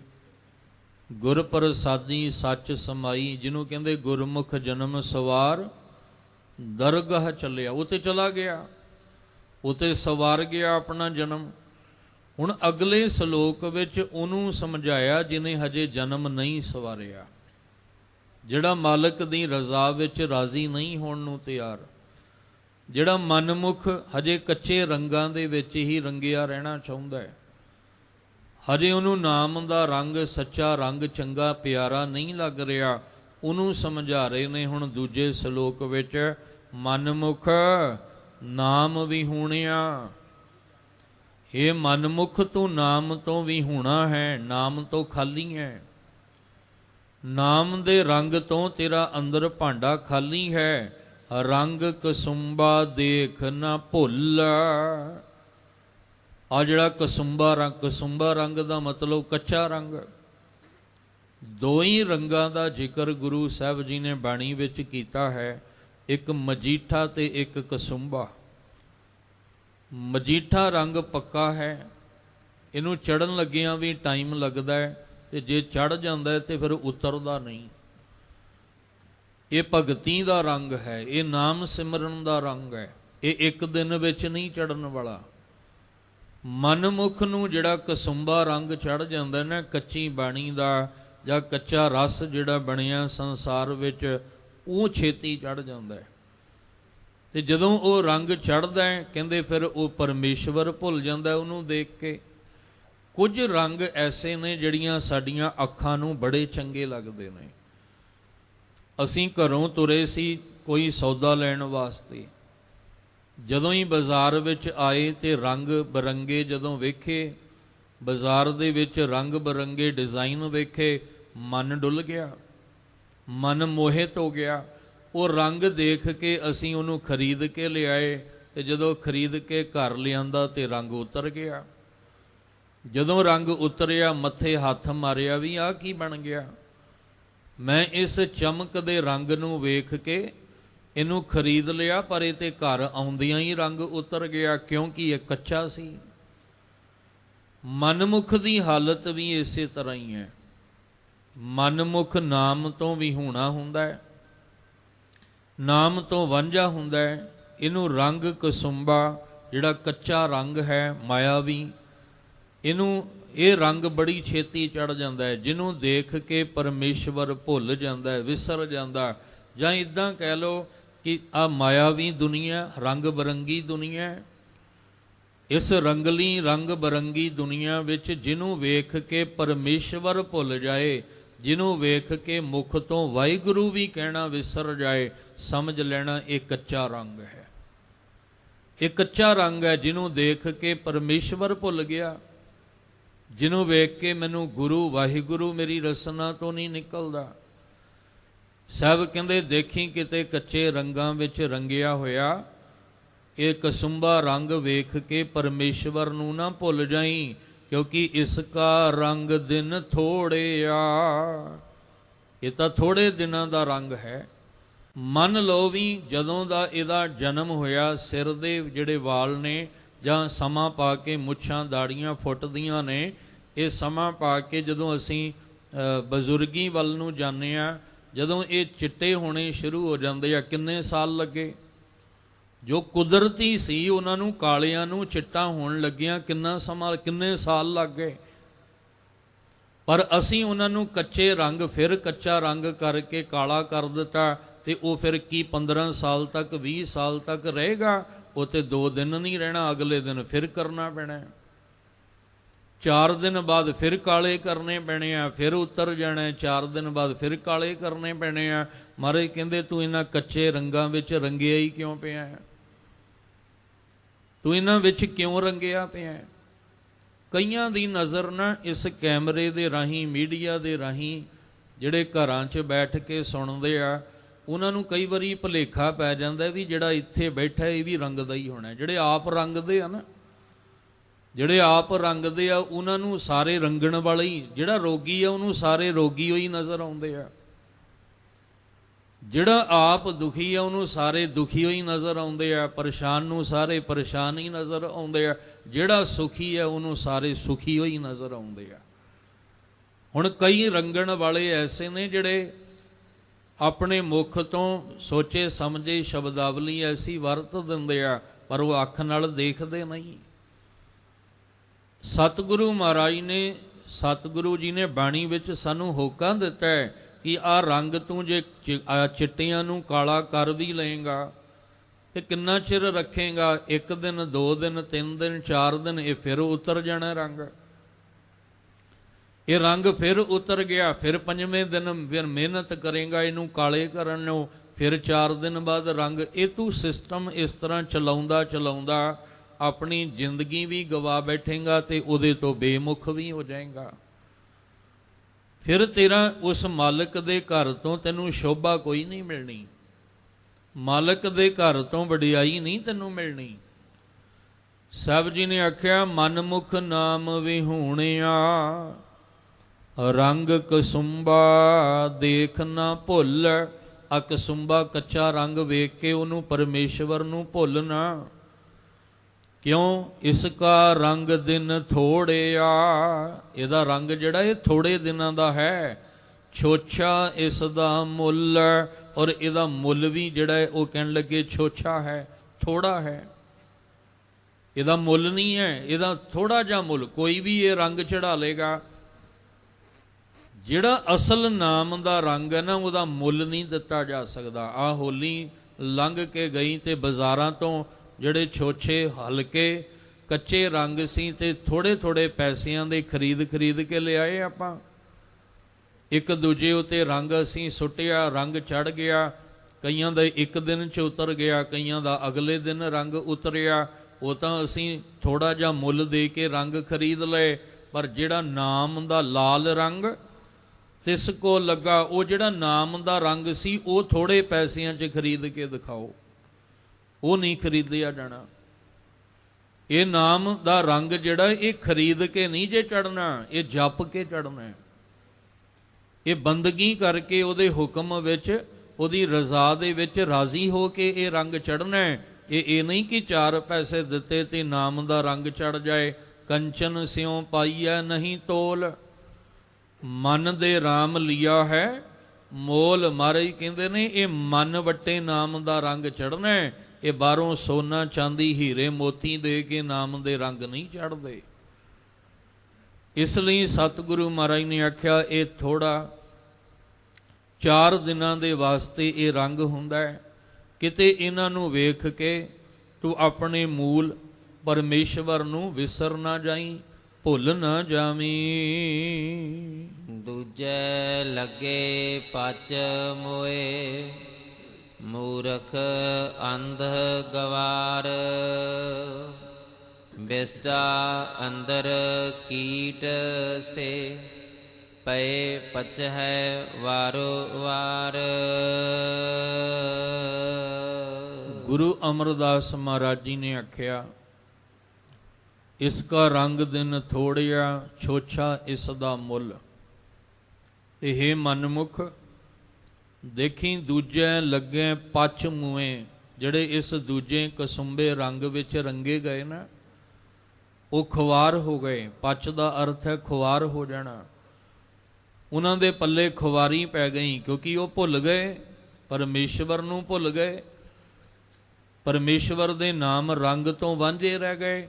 ਇਸ ਲਈ ਉਹ ਖੁਆਰ ਹੋਏ, ਤੇ ਜਿਹੜੇ ਖੁਆਰ ਹੋਏ ਉਹ ਮੂਏ ਗਏ। ਮਾਇਆਵੀ ਰੰਗਾਂ ਦੇ ਹੱਥੋਂ ਉਹਨਾਂ ਦੀ ਜ਼ਮੀਰ ਇਨਸਾਨੀਅਤ ਮਰ ਗਈ। ਮੂਰਖ ਅੰਧ ਗਵਾਰ, ਉਹ ਮੂਰਖ ਵੀ ਔਰ ਅੰਧ ਗਵਾਰ ਕਹਿੰਦੇ ਨੇ, ਉਹ ਅੰਧੇ ਵੀ ਨੇ ਤੇ ਗਵਾਰ ਵੀ ਨੇ। ਜਿਹੜੇ ਕੱਚੇ ਰੰਗਾਂ ਦੇ ਵਿੱਚ ਰੰਗੇ ਹੋਏ ਨੇ, ਜਿਹੜਾ ਰੰਗ ਥੋੜੇ ਦਿਨਾਂ ਵਿੱਚ ਹੀ ਉਤਰ ਜਾਣ ਵਾਲਾ ਹੈ, ਜਿਸ ਰੰਗ ਨੇ ਸਾਨੂੰ ਗੁਰੂ ਦਾ ਦਰ ਭੁਲਾ ਦਿੱਤਾ, ਜਿਹਨੇ ਨਾਮ ਵਿਸਾਰ ਦਿੱਤਾ ਸਾਡੇ ਅੰਦਰੋਂ, ਮਹਾਰਾਜ ਕਹਿੰਦੇ ਉਹਨਾਂ ਨੂੰ ਤੁਸੀਂ ਸਿਆਣਾ ਕਹੋਗੇ? ਨਹੀਂ, ਉਹ ਮੂਰਖ ਨੇ। ਉਹਨਾਂ ਨੂੰ ਤੁਸੀਂ ਸੁਜਾਖਾ ਕਹੋਗੇ? ਨਹੀਂ, ਮਹਾਰਾਜ ਜੀ ਕਹਿੰਦੇ ਉਹ ਅੰਧੇ ਨੇ। ਉਹ ਕੀ ਨੇ? ਉਹ ਗਵਾਰ ਨੇ। ਉਹਨਾਂ ਦੇ ਅੰਦਰ ਦੀ ਇਨਸਾਨੀਅਤ ਇਹਨਾਂ ਕੱਚੇ ਰੰਗਾਂ ਦੇ ਵਿੱਚ ਰੰਗ ਕੇ ਮੋਈ ਜਾਂਦੀ ਹੈ, ਖਤਮ ਹੋ ਜਾਂਦੀ ਹੈ। ਦੂਜੇ ਲੱਗੇ ਪਚ ਮੂਏ, ਮੂਰਖ ਅੰਧ ਗਵਾਰ। ਐਸੇ ਮੂਰਖ ਲੋਕ, ਅੰਧੇ ਲੋਕ, ਗਵਾਰ ਲੋਕ, ਜਿਹੜੇ ਕੱਚੇ ਰੰਗਾਂ ਦੇ ਵਿੱਚ ਰੰਗੇ ਹੋਏ, ਖੁਆਰ ਹੋਏ। ਬਿਸ਼ਟਾਂ ਅੰਦਰ ਕੀਟ ਸੇ, ਪਏ ਪਚਹਿ ਵਾਰੋ ਵਾਰ। ਉਹਨਾਂ ਦੀ ਹਾਲਤ ਗੰਦਗੀ ਦੇ ਕੀੜੇ ਦੀ ਤਰ੍ਹਾਂ ਹੁੰਦੀ ਹੈ। ਉਹ ਗੰਦਗੀ ਦੇ ਕੀੜੇ ਦੀ ਤਰ੍ਹਾਂ ਗੰਦਗੀ ਵਿੱਚ ਰਹਿੰਦੇ ਆ ਤੇ ਗੰਦਗੀ ਵਿੱਚ ਹੀ ਸਮਾ ਜਾਂਦੇ ਨੇ। ਕਈਆਂ ਦਾ ਜੀਵਨ ਮਨਮੁਖਾਂ ਦਾ, ਮਨਮੁਖ ਬਣ ਕੇ ਸਾਰੀ ਜ਼ਿੰਦਗੀ ਬਿਤਾ ਦਿੱਤੀ, ਤੇ ਫਿਰ ਕੀ ਹੋਇਆ? ਗੰਦਗੀ ਦੇ ਕੀੜੇ ਦੀ ਤਰ੍ਹਾਂ ਉਹ ਗੰਦਗੀ ਵਿੱਚ ਹੀ ਸਮਾ ਗਏ। ਅੰਦਰ ਦੀਆਂ ਵਾਸ਼ਨਾਵਾਂ ਖਤਮ ਨਹੀਂ ਹੋਈਆਂ। ਅੰਦਰ ਕਾਮ ਕ੍ਰੋਧ ਲੋਭ ਮੋਹ ਹੰਕਾਰ ਦਾ ਨਾਸ਼ ਨਹੀਂ ਹੋਇਆ। ਫਿਰ ਇਹਦੇ ਵਿੱਚ ਹੀ ਉਹ ਸਮਾ ਗਏ, ਫਿਰ ਇਹਦੇ ਵਿੱਚ ਹੀ ਉਹਨਾਂ ਦੀ ਉਤਪਤੀ ਹੋਣੀ ਹੈ। ਇਸ ਲਈ ਆਖਿਆ ਵੀ ਤੂੰ ਮਨਮੁਖ ਵਾਲਾ ਰਸਤਾ ਛੱਡ, ਕੱਚੇ ਰੰਗਾਂ ਵਾਲਾ ਰਸਤਾ ਛੱਡ, ਤੇ ਸੱਚੇ ਨਾਮ ਦੇ ਰੰਗ ਦੇ ਵਿੱਚ ਰੰਗਣਾ ਕਰ। ਨਹੀਂ ਤਾਂ ਵਿਸ਼ਟਾ ਗੰਦਗੀ ਦੇ ਕੀੜੇ ਦੀ ਤਰ੍ਹਾਂ ਮਨਮੁਖ ਬਣ ਕੇ ਇੱਕ ਦਿਨ ਗੰਦਗੀ ਵਿੱਚ ਹੀ ਸਮਾ ਜਾਵੇਂਗਾ। ਨਾਨਕ ਨਾਮ ਰਤੇ ਸੇ ਰੰਗਲੇ, ਗੁਰ ਕੈ ਸਹਿਜ ਸੁਭਾਏ। ਭਗਤੀ ਰੰਗ ਨਾ ਉਤਰੈ, ਸਹਿਜੇ ਰਹਿ ਸਮਾਏ। ਜਿਨ੍ਹਾਂ ਨੂੰ ਗੁਰ ਪ੍ਰਸਾਦੀ, ਗੁਰੂ ਦੀ ਕਿਰਪਾ ਦੇ ਨਾਲ ਪਰਮੇਸ਼ਵਰ ਦੇ ਨਾਮ ਦਾ ਰੰਗ ਚੜ੍ਹ ਗਿਆ, ਸੱਚੇ ਨਾਮ ਦਾ ਰੰਗ, ਭਗਤੀ ਦਾ ਰੰਗ, ਜਿਨ੍ਹਾਂ ਨੂੰ ਭਗਤੀ ਦਾ ਰੰਗ ਚੜ੍ਹ ਗਿਆ, ਉਹ ਨਾਮ ਵਿੱਚ ਰਤੇ ਹੋਏ ਹੀ ਰੰਗਲੇ, ਪਿਆਰ ਵਾਲੇ ਹੁੰਦੇ ਨੇ। ਇਹ ਵੀ ਧਿਆਨ ਰੱਖਿਓ, ਜਿਹੜੇ ਸੱਚੇ ਨਾਮ ਦੇ ਰੰਗ ਵਿੱਚ ਰੰਗੇ ਨੇ, ਉਹਨਾਂ ਅੰਦਰ ਨਿਮਰਤਾ ਤੇ ਪਿਆਰ ਵਾਲਾ ਗੁਣ ਹੁੰਦਾ ਹੈ। ਜਿਹੜੇ ਕੱਚੇ ਰੰਗਾਂ ਵਿੱਚ ਰੰਗੇ ਨੇ, ਉਹਨਾਂ ਅੰਦਰ ਨਫ਼ਰਤ, ਈਰਖਾ ਤੇ ਹੰਕਾਰ ਭਰਿਆ ਹੁੰਦਾ ਹੈ। ਨਫ਼ਰਤ, ਈਰਖਾ, ਹੰਕਾਰ ਨਾਲ ਭਰੇ ਨੇ ਕੱਚੇ ਰੰਗਾਂ ਵਾਲੇ, ਤੇ ਜਿਹੜੇ ਨਾਮ ਰੰਗ ਵਿੱਚ ਰੰਗੇ ਨੇ, ਉਹਨਾਂ ਅੰਦਰ ਨਿਮਰਤਾ ਤੇ ਪਿਆਰ ਵਾਲਾ ਗੁਣ ਹੁੰਦਾ ਹੈ। ਨਾਨਕ ਗੁਰੂ ਅਮਰਦਾਸ ਮਹਾਰਾਜ ਜੀ ਕਹਿੰਦੇ, ਨਾਮ ਰਤੇ, ਜਿਹੜੇ ਨਾਮ ਵਿੱਚ ਰੰਗੇ ਗਏ, ਸੇ ਰੰਗੁਲੇ, ਰੰਗੁਲੇ ਦਾ ਅਰਥ ਪਿਆਰ ਵਾਲੇ, ਉਹਨਾਂ ਦਾ ਜੀਵਨ ਬੜੇ ਪਿਆਰ ਵਾਲਾ ਹੁੰਦਾ ਹੈ। ਗੁਰ ਕੈ ਸਹਿਜ ਸੁਭਾਏ, ਹੁਣ ਇਹ ਨਾਮ ਵਿੱਚ ਜਿਹੜੇ ਰੱਤੇ ਨੇ, ਇਹ ਕਿਵੇਂ ਰੱਤੇ ਨੇ? ਗੁਰੂ ਦੀ ਕਿਰਪਾ ਦੇ ਨਾਲ। ਹੁਣ ਗੁਰੂ ਗ੍ਰੰਥ ਸਾਹਿਬ ਜੀ ਕੋਲ ਆਪਾਂ ਆਏ ਹਾਂ ਤੇ ਗੁਰਬਾਣੀ ਦਾ ਰੰਗ ਕਿਵੇਂ ਚੜ੍ਹੇਗਾ? ਸਾਨੂੰ ਆਪਣਾ ਸੁਭਾਅ ਛੱਡ ਕੇ ਗੁਰੂ ਵਾਲਾ ਸੁਭਾਅ ਅਪਣਾਉਣਾ ਪੈਣਾ ਹੈ। ਜਦੋਂ ਗੁਰੂ ਵਾਲਾ ਸਹਿਜ ਵਾਲਾ ਸੁਭਾਅ ਅਸੀਂ ਆਪਣੇ ਅੰਦਰ ਬਣਾਵਾਂਗੇ ਤਾਂ ਇਹ ਨਾਮ ਦਾ ਰੰਗ ਚੜ੍ਹਨਾ ਹੈ। ਹਰ ਨਾਮਾ ਹਰ ਰੰਗ ਹੈ, ਹਰ ਰੰਗ ਮਜੀਠੈ ਰੰਗ, ਗੁਰ ਤੁਠੇ ਹਰ ਰੰਗ ਚਾੜਿਆ, ਵਹੜ ਨਾ ਹੋਵੀ ਭੰਗ। ਕਹਿੰਦੇ ਗੁਰੂ ਨੇ ਤਰੁੱਠ ਕੇ ਰੰਗ ਚਾੜਨਾ ਇਹ ਨਾਮ ਦਾ, ਪਰ ਚਾੜਨਾ ਉਹਨਾਂ ਅੰਦਰ ਹੈ ਜਿਨ੍ਹਾਂ ਦਾ ਸੁਭਾਅ ਗੁਰੂ ਨਾਲ ਮਿਲਦਾ ਹੋਏਗਾ। ਸੁਭਾਵਕ ਹੈ ਅਸੀਂ ਬਾਹਰੋਂ ਕਿਸੇ ਦੀ ਸੰਗਤ ਕਰਦੇ ਹਾਂ ਤੇ ਕਿਸੇ ਦੀ ਨਹੀਂ ਕਰਦੇ ਹਾਂ। ਪੁੱਛਿਆ ਵੀ ਉਹਦੀ ਸੰਗਤ ਕਿਉਂ? ਕਹਿੰਦੇ ਉਹਦੇ ਨਾਲ ਮੇਰਾ ਸੁਭਾਅ ਨਹੀਂ ਰਲਦਾ, ਉਹਦੇ ਨਾਲ ਮੇਰੀ ਵਿਚਾਰ ਨਹੀਂ ਰਲਦੀ, ਉਹਦੇ ਨਾਲ ਮੇਰਾ ਟਕਰਾਰ ਹੋ ਜਾਂਦਾ ਹੈ। ਇਹਦੇ ਨਾਲ ਮੇਰਾ ਸੁਭਾਅ ਰਲਦਾ ਹੈ, ਇਹਦੇ ਨਾਲ ਮੇਰੀ ਵਿਚਾਰ ਰਲਦੀ ਹੈ, ਇਸ ਲਈ ਇਹਦੇ ਨਾਲ ਮੇਰਾ ਕੋਈ ਝਗੜਾ ਨਹੀਂ ਹੈ। ਸਾਡਾ ਗੁਰੂ ਨਾਲ ਗੁਰੂ ਵਰਗਾ ਸੁਭਾਅ ਸਾਡਾ ਹੋਣਾ ਚਾਹੀਦਾ ਹੈ, ਤਾਂ ਇਹ ਨਾਮ ਗੁਰਬਾਣੀ ਦਾ ਰੰਗ ਸਾਨੂੰ ਚੜ੍ਹਨਾ ਹੈ। ਸਾਹਿਬ ਜੀ ਨੇ ਕਿਹਾ ਗੁਰ ਕੈ ਸਹਿਜ ਸੁਭਾਏ, ਗੁਰੂ ਦਾ ਸੁਭਾਅ ਪ੍ਰੇਮ ਵਾਲਾ ਹੈ, ਪਿਆਰ ਵਾਲਾ ਹੈ। ਗੁਰੂ ਕੀ ਹੈ? ਗੁਰੂ ਭਗਤੀ ਦੀ ਵੀ ਮੂਰਤ ਹੈ, ਸੰਤ ਵੀ ਹੈ ਤੇ ਸਿਪਾਹੀ ਵੀ ਹੈ। ਸਾਡੇ ਅੰਦਰ ਸੰਤ ਵਾਲਾ ਗੁਣ ਵੀ ਤੇ ਸਿਪਾਹੀ ਵਾਲਾ ਗੁਣ ਵੀ ਹੋਣਾ ਚਾਹੀਦਾ ਹੈ। ਗੁਰੂ ਦਾ ਸੁਭਾਅ ਅੰਦਰੋਂ ਵੀ ਸੂਰਵੀਰਤਾ ਵਾਲਾ ਤੇ ਬਾਹਰੋਂ ਵੀ ਸੂਰਵੀਰਤਾ ਵਾਲਾ। ਤੇ ਜੇ ਗੁਰੂ ਦਾ ਆਹ ਸੁਭਾਅ ਸਾਡੇ ਸੁਭਾਅ ਨਾਲ ਰਲ ਗਿਆ ਤੇ ਨਾਮ ਭਗਤੀ ਦਾ ਰੰਗ ਚੜ ਗਿਆ, ਫਿਰ ਸੱਚ ਜਾਣਿਓ ਖੋਪਰ ਲੈ ਜਾਏਗਾ, ਰੰਗ ਨਹੀਂ ਉਤਰੇਗਾ। ਬੰਦ ਕੱਟ ਜਾਏਗਾ ਪਰ ਇਹ ਭਗਤੀ ਦਾ ਰੰਗ ਨਹੀਂ ਉਤਰੇਗਾ। ਜਿਹੜੇ ਕੱਚੇ ਰੰਗਾਂ ਵਾਲੇ ਨੇ ਉਹਨਾਂ ਤੇ ਮਾਇਆਵੀ ਚਮਕ ਵੇਖ ਕੇ ਰੰਗ ਬੜੀ ਛੇਤੀ ਉਤਰ ਜਾਂਦੇ ਆ, ਉਹਨਾਂ ਦੇ ਰੰਗ ਬਦਲ ਜਾਂਦੇ ਆ। ਗਿਰਗਿਟ ਹੁੰਦੀ ਆ ਨਾ, ਗਿਰਗਿਟ, ਉਹ ਵੀ ਸੋਚਦੀ ਆ ਵੀ ਮੈਂ ਵੀ ਇੰਨੀ ਛੇਤੀ ਰੰਗ ਨਹੀਂ ਬਦਲਦੀ ਜਿੰਨਾ ਛੇਤੀ ਬੰਦਾ ਰੰਗ ਬਦਲ ਜਾਂਦਾ ਹੈ। ਅੱਜ ਬੰਦੇ ਦੀ ਹਾਲਤ ਇਹ ਹੈ, ਪਲ ਪਲ, ਪੈਰ ਪੈਰ ਤੇ, ਗੱਲ ਗੱਲ ਤੇ ਰੰਗ ਬਦਲ ਜਾਂਦਾ ਹੈ ਬੰਦਾ। ਬੰਦੇ ਦੀ ਗੱਲ ਤੇ ਹੀ ਬੰਦੇ ਦੀ ਜਿਹੜੀਆਂ ਕਰਵਟ ਜਿਹੜੀ ਆ ਹੋ ਜਾਂਦੀ ਹੈ, ਰੰਗ ਬਦਲ ਜਾਂਦਾ ਹੈ ਬੰਦਾ।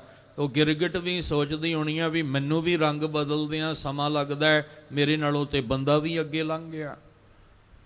ਇਸ ਲਈ ਸਤਿਗੁਰੂ ਗੁਰੂ ਅਮਰਦਾਸ ਮਹਾਰਾਜ ਕਹਿੰਦੇ ਨਾਨਕ ਨਾਮ ਰਤੇ ਸੇ ਰੰਗੁਲੇ, ਉਹ ਬੜੇ ਪਿਆਰ ਵਾਲੇ ਹੁੰਦੇ ਨੇ। ਗੁਰ ਕੈ ਸਹਿਜ ਸੁਭਾਏ, ਕਿਉਂਕਿ ਉਹਨਾਂ ਦਾ ਸੁਭਾਅ ਗੁਰੂ ਵਾਲਾ ਹੋ ਜਾਂਦਾ ਹੈ। ਗੁਰੂ ਵਾਲਾ ਜਦੋਂ ਸੁਭਾਅ ਉਹਨਾਂ ਦਾ ਹੋ ਜਾਏ, ਭਗਤੀ ਰੰਗ ਨ ਉਤਰੈ, ਉਹ ਭਗਤੀ ਵਾਲਾ ਰੰਗ ਉਹਨਾਂ ਅੰਦਰੋਂ ਕਦੇ ਵੀ ਨਹੀਂ ਉਤਰਦਾ। ਸਹਿਜੈ ਰਹੇ ਸਮਾਏ, ਉਹ ਅੰਦਰੋਂ ਅਡੋਲ ਰਹਿੰਦੇ ਆ, ਕਦੇ ਡੋਲਦੇ ਨਹੀਂ। ਇਤਿਹਾਸ ਦੇ ਵਿੱਚ ਸ਼ਹਾਦਤ ਦਾ ਜਾਮ ਪੀਣ ਵਾਲਿਆਂ ਦੀ ਗਿਣਤੀ ਬਹੁਤ ਹੈ। ਇੱਕ ਇੱਕ ਦਿਨ ਵੀ ਆਪਾਂ ਇੱਕ ਇੱਕ ਸ਼ਹੀਦ ਨੂੰ ਚੇਤੇ ਕਰੀਏ, ਆ 365 ਦਿਨ ਤਾਂ ਕੁਛ ਵੀ ਨਹੀਂ ਹੈ। ਇੱਕ ਇੱਕ ਦਿਨ ਵਿੱਚ ਭਗਤੀ ਦੇ ਰੰਗ ਵਿੱਚ ਰੰਗਣ ਵਾਲਿਆਂ ਨੇ ਜੋ ਸਬੂਤ ਦਿੱਤੇ ਆ, ਇੱਕ ਇੱਕ ਦਿਨ ਦੀ ਗਿਣਤੀ ਹਜ਼ਾਰਾਂ ਹਜ਼ਾਰਾਂ ਦੀ ਹੋ ਜਾਂਦੀ ਹੈ। ਬੜੇ ਪਿਆਰ ਵਾਲੀਆਂ ਦੋ ਰੂਹਾਂ ਨੇ, ਭਾਈ ਹਾਠੂ ਸਿੰਘ ਤੇ ਭਾਈ ਬਾਂਗੜ ਸਿੰਘ। ਨਾਮ ਵੀ ਦੇਖੋ ਕਿੱਦਾਂ ਦੇ ਹੁੰਦੇ ਸੀ। ਅੱਜ ਦੇ ਨਾਮ ਤੇ ਫੈਸ਼ਨ ਦੀ ਤਰ੍ਹਾਂ, ਰੰਗ ਦੀ ਤਰ੍ਹਾਂ ਨਾਮ ਵੀ ਸਾਡੇ ਉਹ ਬਦਲ ਗਏ ਨੇ, ਪਰ ਇੱਕ ਨਾਮ ਹੁੰਦਾ ਸੀ ਜਿਹੜਾ ਲੈਣ ਲੱਗਿਆ ਮੂੰਹ ਵੀ ਭਰਦਾ ਸੀ। ਭਾਈ ਹਾਠੂ ਸਿੰਘ ਤੇ ਭਾਈ ਬਾਂਗੜ ਸਿੰਘ। ਜਦੋਂ ਅਹਿਮਦ ਸ਼ਾਹ ਅਬਦਾਲੀ ਨੇ ਪਾਣੀਪਤ ਦੀ ਉਹ ਲੜਾਈ ਮਰਹੱਟਿਆਂ ਨੂੰ ਖਤਮ ਕਰਕੇ ਜਿੱਤੀ ਨਾ, ਇਹ ਕਾਬਲ ਵੱਲ ਨੂੰ ਜਾ ਰਿਹਾ ਸੀ। ਕਾਬਲ ਵੱਲ ਨੂੰ ਜਦੋਂ ਅਹਿਮਦ ਸ਼ਾਹ ਅਬਦਾਲੀ ਤੁਰਿਆ, ਇਹ ਸਾਰਾ ਕੁਝ ਇੱਧਰੋਂ ਲੁੱਟ ਕੇ ਲੈ ਕੇ ਚੱਲਿਆ ਸੀ। ਤੇ ਗੁਰੂ ਕੇ ਖਾਲਸੇ ਨੂੰ, ਸਿੰਘਾਂ ਨੂੰ ਜਦੋਂ ਪਤਾ ਲੱਗਾ ਨਾ, ਅੱਜ ਤੇ ਅਸੀਂ ਵਿਖਾਵੇ ਦੇ ਰਹਿ ਗਏ ਹਾਂ, ਕਿੱਥੇ ਹੈ ਸਾਡੇ ਅੰਦਰ ਭਗਤੀ ਦਾ ਰੰਗ? ਉਹ ਸੂਰਮਤਾਈ ਵਾਲਾ ਰੰਗ ਕਿੱਥੇ ਹੈ? ਅਸੀਂ ਤੇ ਬਸ ਬਾਹਰੋਂ ਦਿਖਾਵੇ ਜੋਗੇ ਰਹਿ ਗਏ ਹਾਂ, ਮਾਫ ਕਰਨਾ। ਕਹਿੰਦੇ ਨੇ ਜਦੋਂ ਅਹਿਮਦ ਸ਼ਾਹ ਅਬਦਾਲੀ ਪਾਣੀਪਤ ਵਿੱਚ ਮਰਹੱਟੀਆਂ ਨੂੰ ਖਤਮ ਕਰਕੇ ਵਾਪਸ ਕਾਬਲ ਨੂੰ ਚੱਲਿਆ, ਤੇ ਰਾਹ ਦੇ ਵਿੱਚ ਜਦੋਂ ਆ ਗੋਇੰਦਵਾਲ ਸਾਹਿਬ ਪਾਰ ਕੀਤਾ ਨਾ, ਇਹ ਥਾਂ ਅਸਥਾਨ, ਇਹ ਦਰਿਆ ਜਿਹੜਾ ਸੀ ਪਾਰ ਕੀਤਾ, ਤੇ ਅੱਗੋਂ ਸਿੰਘਾਂ ਨੇ ਘੇਰ ਲਿਆ। ਜਦੋਂ ਘੇਰ ਲਿਆ, ਜੋ ਲੁੱਟ ਖਸੁੱਟ ਕਰਕੇ ਇੱਥੋਂ ਚੱਲਿਆ ਸੀ ਉਹ ਸਾਰਾ ਕੁਝ ਇਹਦੇ ਕੋਲੋਂ ਖੋਹ ਲਿਆ। ਇਹਨੂੰ ਬੜਾ ਗੁੱਸਾ ਚੜਿਆ ਵੀ ਇਹ ਕਿਹੜੀ ਕੌਮ ਹੈ ਜਿਹਨੂੰ, ਮੈਂ ਤੇ ਸੋਚਿਆ ਸੀ ਮਰਹੱਟਿਆਂ ਤੋਂ ਅੱਗੇ ਕੋਈ ਵੀ ਨਹੀਂ ਹੈ, ਜਿਹੜੇ ਮਰ ਕੇ ਹੀ ਪਿੱਛੇ ਹਟਦੇ ਆ, ਪਰ ਆਹ ਕਿਹੜੀ ਕੌਮ ਹੈ ਜਿਹਨੇ ਮੈਨੂੰ ਵੀ ਲੁੱਟ ਲਿਆ। ਮੈਂ ਭਾਰਤ ਵਿੱਚੋਂ ਸਭ ਕੁਝ ਲੁੱਟ ਕੇ ਚੱਲਿਆ, ਇਹਨਾਂ ਨੇ ਮੇਰਾ ਵੀ ਰਾਹ ਰੋਕ ਲਿਆ। ਇਹਨੂੰ ਗੁੱਸਾ ਤੇ ਬੜਾ ਚੜਿਆ। ਇਹ ਲਾਹੌਰ ਪਹੁੰਚਿਆ, ਜਾਣਾ ਕਾਬਲ ਸੀ ਇਹਨੇ। ਇਹ ਲਾਹੌਰ ਕੁਝ ਸਮੇਂ ਵਾਸਤੇ ਰੁਕਿਆ ਤੇ ਇਹਨੇ ਆਪਣੀ ਫੌਜ ਨੂੰ ਆਖਿਆ ਵੀ ਜਾਓ, ਜਿਹੜੇ ਸਿੰਘਾਂ ਨੇ ਮੇਰਾ ਰਾਹ ਰੋਕਿਆ ਨਾ, ਉਹਨਾਂ ਨੂੰ ਜਾ ਕੇ ਕੁਚਲ ਕੇ ਆਓ, ਉਹਨਾਂ ਦਾ ਨਾਮੋ ਨਿਸ਼ਾਨ ਮਿਟਾ ਕੇ ਆਓ। ਮੈਂ ਇੱਥੇ ਲਾਹੌਰ ਰੁਕਦਾ, ਤੇ ਜਾ ਕੇ ਤੁਸੀਂ ਉਹਨਾਂ ਨੂੰ ਕੁਚਲ ਕੇ ਚੰਗੀ ਤਰ੍ਹਾਂ ਨਾਮੋ ਨਿਸ਼ਾਨ ਮਿਟਾ ਕੇ ਆਓ, ਫਿਰ ਅੱਗੇ ਨੂੰ ਮੈਂ ਕਾਬਲ ਵੱਲ ਨੂੰ ਤੁਰਨਾ ਹੈ। ਕਹਿੰਦੇ ਇਹ ਫੌਜ ਅਹਿਮਦ ਸ਼ਾਹ ਅਬਦਾਲੀ ਦਾ ਹੁਕਮ ਸੁਣ ਕੇ ਤੁਰੀ, ਤੇ ਲਾਹੌਰ ਦੇ ਹੀ ਵਿੱਚ ਰਹਿਣ ਵਾਲੇ ਨੇ ਇਹ ਭਾਈ ਹਾਠੂ ਸਿੰਘ ਤੇ ਭਾਈ ਬਾਂਗੜ ਸਿੰਘ, ਇਹ ਦੋ ਸਿੰਘ ਲਾਹੌਰ ਵਿੱਚ ਹੀ ਰਹਿਣ ਵਾਲੇ ਨੇ। ਇਹਨਾਂ ਨੂੰ ਖਬਰ ਮਿਲ ਗਈ ਕਿ ਲਾਹੌਰ ਤੋਂ ਫੌਜ ਅਹਿਮਦ ਸ਼ਾਹ ਅਬਦਾਲੀ ਨੇ ਆਪਣੇ ਸਿਪਾਹੀ ਜਿਹੜੇ ਆ ਉਹ ਭੇਜੇ ਨੇ। ਇਹ ਦੋਵੇਂ ਜਾਣੇ ਨਾ ਆਪਣੇ ਘਰ ਤੋਂ ਤਿਆਰ ਹੋ ਕੇ, ਤਿਆਰ ਬਰ ਤਿਆਰ, ਨਾਮ ਦੇ ਰੰਗ ਵਿੱਚ ਰੰਗੇ ਹੋਏ ਸੂਰਵੀਰ ਯੋਧੇ, ਕਹਿੰਦੇ ਅਹਿਮਦ ਸ਼ਾਹ ਅਬਦਾਲੀ ਵੱਲ ਨੂੰ ਮੁੱਖ ਕਰਕੇ ਤੁਰ ਪਏ। ਜਦੋਂ ਅਹਿਮਦ ਸ਼ਾਹ ਅਬਦਾਲੀ ਵੱਲ ਨੂੰ ਤੁਰੇ, ਰਾਹ ਵਿੱਚ ਇਹ ਲਾਹੌਰ ਦੀ ਹੋਈ ਘਟਨਾ ਹੈ। ਜਦੋਂ ਕਹਿੰਦੇ ਲਾਹੌਰ ਵਿੱਚ ਇਹਨਾਂ ਸਿਪਾਹੀਆਂ ਦੇ ਨਾਲ ਮੁਕਾਬਲਾ ਹੋਇਆ, ਤੇ ਦੋਵਾਂ ਨੇ ਡਟ ਕੇ ਮੁਕਾਬਲਾ ਕੀਤਾ। ਕਾਫੀ ਦੇਰ ਤੱਕ ਦੋਵੇਂ ਸਿੰਘ ਅਹਿਮਦ ਸ਼ਾਹ ਅਬਦਾਲੀ ਦੀ ਫੌਜ ਨਾਲ ਲੜਦੇ ਰਹੇ। ਕਾਫੀ ਜਿਹੜੇ ਇਹਨਾਂ ਦੇ ਸਿਪਾਹੀ ਢੇਰ ਕੀਤੇ। ਅਖੀਰ ਦੋਵੇਂ ਜਿਹੜੇ ਸੀ ਇਹਨਾਂ ਨੂੰ ਬੇੜੀਆਂ ਪਾ ਦਿੱਤੀਆਂ। ਬੇੜੀਆਂ ਵਿੱਚ ਪਾ ਕੇ ਅਹਿਮਦ ਸ਼ਾਹ ਅਬਦਾਲੀ ਦੇ ਅੱਗੇ ਸਾਹਮਣੇ ਪੇਸ਼ ਕੀਤਾ ਗਿਆ। ਕਹਿਣ ਲੱਗੇ ਅਸੀਂ ਤੇ ਚੱਲੇ ਸੀ ਵੀ ਸਾਨੂੰ ਗੋਇੰਦਵਾਲ ਸਾਹਿਬ ਦਾ ਇਹ ਦਰਿਆ ਜਿਹੜਾ ਬਿਆਸਾ, ਇਹਨੂੰ ਪਾਰ ਕਰਦੇ ਹਾਂ, ਜਿਨ੍ਹਾਂ ਨੇ ਘੇਰਿਆ ਸੀ ਅਸੀਂ ਉਹਨਾਂ ਨੂੰ ਮਿਟਾਣ, ਪਰ ਇਹ ਤੇ ਸਾਨੂੰ ਰਾਹ ਵਿੱਚ ਤੁਹਾਡੇ ਵੱਲ ਆਉਂਦੇ ਮਿਲ ਗਏ। ਅਹਿਮਦ ਸ਼ਾਹ ਅਬਦਾਲੀ ਨੇ ਆਖਿਆ ਕੌਣ ਹੋ ਤੁਸੀਂ? ਕਹਿੰਦੇ ਗੁਰੂ ਕਾ ਖਾਲਸਾ, ਗੁਰੂ ਕਲਗੀਧਰ ਪਾਤਸ਼ਾਹ ਦੇ ਪੁੱਤਰ ਹਾਂ, ਨਾਮ ਦੇ ਰੰਗ ਵਿੱਚ ਰੰਗੇ ਹਾਂ, ਜਾਂ ਕੋ ਹਰ ਰੰਗ ਲਾਗੋ ਇਸ ਯੁਗ ਮੈਂ, ਸੋ ਕਹੀਅਤ ਹੈ ਸੂਰਾ। ਕੀ ਕਰਨ ਆਏ? ਕਹਿਣ ਲੱਗੇ ਤੇਰਾ ਸਿਰ ਵੱਢਣ ਆਏ ਸੀ। ਹੁਣ ਅਹਿਮਦ ਸ਼ਾਹ ਅਬਦਾਲੀ ਦੇ ਸਾਹਮਣੇ ਖਲੋ ਕੇ ਇਹ ਗੱਲ ਕਹਿਣੀ। ਕਹਿਣ ਲੱਗੇ ਤੇਰੇ ਵਰਗੇ ਹੰਕਾਰੀ ਦਾ ਸਿਰ ਵੱਢਣ ਵਾਸਤੇ ਆਏ। ਉਹਨੂੰ ਹੋਰ ਗੁੱਸਾ ਚੜ ਗਿਆ। ਉਹਨਾਂ ਆਖਿਆ ਇਦਾਂ ਕਰੋ, ਦੋਵਾਂ ਨੂੰ ਜ਼ਮੀਨ ਤੇ ਲਟਾ ਦਿਓ ਤੇ ਹਾਥੀ ਮੰਗਾਓ, ਹਾਥੀ ਦੇ ਪੈਰਾਂ ਹੇਠ ਦੋਵਾਂ ਨੂੰ ਕੁਚਲ ਕੇ ਰੱਖ ਦਿਓ। ਸਭ ਤੋਂ ਪਹਿਲਾਂ ਕਹਿੰਦੇ ਭਾਈ ਹਾਠੂ ਸਿੰਘ ਨੂੰ ਜ਼ਮੀਨ ਤੇ ਲਟਾਇਆ। ਜਦੋਂ ਜ਼ਮੀਨ ਤੇ ਲਟਾ ਦਿੱਤਾ ਨਾ, ਕਿਉਂਕਿ ਬੇੜੀਆਂ ਨਾਲ ਜਕੜ ਦਿੱਤਾ ਸੀ, ਜਦੋਂ ਕਹਿੰਦੇ ਉਹ ਜ਼ਮੀਨ ਤੇ ਲਟਾ ਦਿੱਤਾ ਬੇੜੀਆਂ ਪਾ ਕੇ, ਤੇ ਹਾਥੀ ਆਇਆ, ਉਹਦੇ ਉੱਤੇ ਮਹਾਵਤ ਬੈਠਾ। ਮਹਾਵਤ ਨੇ ਇਸ਼ਾਰਾ ਕੀਤਾ, ਹਾਥੀ ਨੇ ਪੈਰ ਚੁੱਕ ਕੇ ਜਦੋਂ ਕੁਚਲਣ ਲੱਗਾ ਨਾ, ਤੇ ਭਾਈ ਹਾਠੂ ਸਿੰਘ ਨੇ ਇੰਨੀ ਗਰਜਵੀਂ ਆਵਾਜ਼ ਵਿੱਚ ਜਕਾਰਾ ਛੱਡਿਆ, ਇੰਨੀ ਗਰਜਵੀਂ ਆਵਾਜ਼ ਵਿੱਚ ਕਿ ਹਾਥੀ ਡਰ ਕੇ ਪਿੱਛੇ ਹੋ ਗਿਆ। ਇੱਥੇ ਇੱਕ ਬੇਨਤੀ ਕਰਾਂ, ਅਸੀਂ ਇੰਨੇ ਕਮਜ਼ੋਰ ਹੋ ਚੁੱਕੇ ਹਾਂ ਕਿ ਸਾਡੇ ਕੋਲੋਂ ਤਾਂ ਫਤਿਹ ਦੀ ਗਰਜਵੀਂ ਨਹੀਂ ਨਿਕਲਦੀ। ਅਸੀਂ ਇੰਨੇ ਕਮਜ਼ੋਰ ਹੋ ਚੁੱਕੇ ਹਾਂ ਕਿ ਜਕਾਰਾ ਵੀ ਕਿਤੇ ਜੇ ਚੜ੍ਹਦੀ ਕਲਾਂ ਦਾ ਛੱਡਣਾ ਹੋਵੇ ਉਹ ਵੀ ਨਹੀਂ ਨਿਕਲਦਾ। ਫਿਰ ਕਿਵੇਂ ਅਸੀਂ ਸੂਰਮਤਾਈ ਵਾਲਾ ਜਿਹੜਾ ਉਹ ਗੁਣ ਦੁਨੀਆ ਨੂੰ ਦਿਖਾਵਾਂਗੇ? ਪਹਿਲਾਂ ਤਾਂ ਮੁੱਖ ਵਿੱਚ ਫਤਿਹ ਹੋਏਗੀ, ਤਾਂ ਹੀ ਜੱਗ ਵਿੱਚ ਫਤਿਹ ਹੋਏਗੀ। ਜੇ ਸਾਡੇ ਮੁੱਖ ਵਿੱਚ ਹੀ ਫਤਿਹ ਕਮਜ਼ੋਰ ਹੋ ਗਈ ਤੇ ਫਿਰ ਜੱਗ ਵਿੱਚ ਫਤਿਹ ਪਾਉਣੀ ਕਿਵੇਂ ਜਿਹੜੀ ਆ ਉਹ ਹੋ ਸਕਦੀ ਹੈ? ਇਸ ਲਈ ਜੇ ਕੋਈ ਫਤਿਹ ਬੁਲਾਉਂਦਾ ਤੇ ਜਵਾਬ ਵੀ ਆਪਾਂ ਫਤਿਹ ਦਾ ਜਿਹੜਾ ਗਰਜਵੀਂ ਆਵਾਜ਼, ਕਈਆਂ ਦੇ ਤਾਂ ਵਾਹਿਗੁਰੂ ਮੂੰਹ ਵਿੱਚੋਂ ਨਿਕਲਦਾ, ਫਤਿਹ ਨਿਕਲਦੀ ਕੋਈ ਨਹੀਂ। ਕਈ ਰੰਗ ਵੇਖਣ ਨੂੰ ਮਿਲਦੇ ਆ ਜੋ ਅਸਲੀਅਤ ਹੈ। ਜਕਾਰਾ ਇੱਕ ਜ਼ੋਰ ਲਾ ਕੇ ਬੰਦਾ ਛੱਡਦਾ ਹੈ ਤੇ ਅੱਗੋਂ ਜਵਾਬ ਦੇਣ ਵਾਲਾ ਵੀ ਢਿੱਲਾ ਪੈ ਜਾਂਦਾ ਹੈ।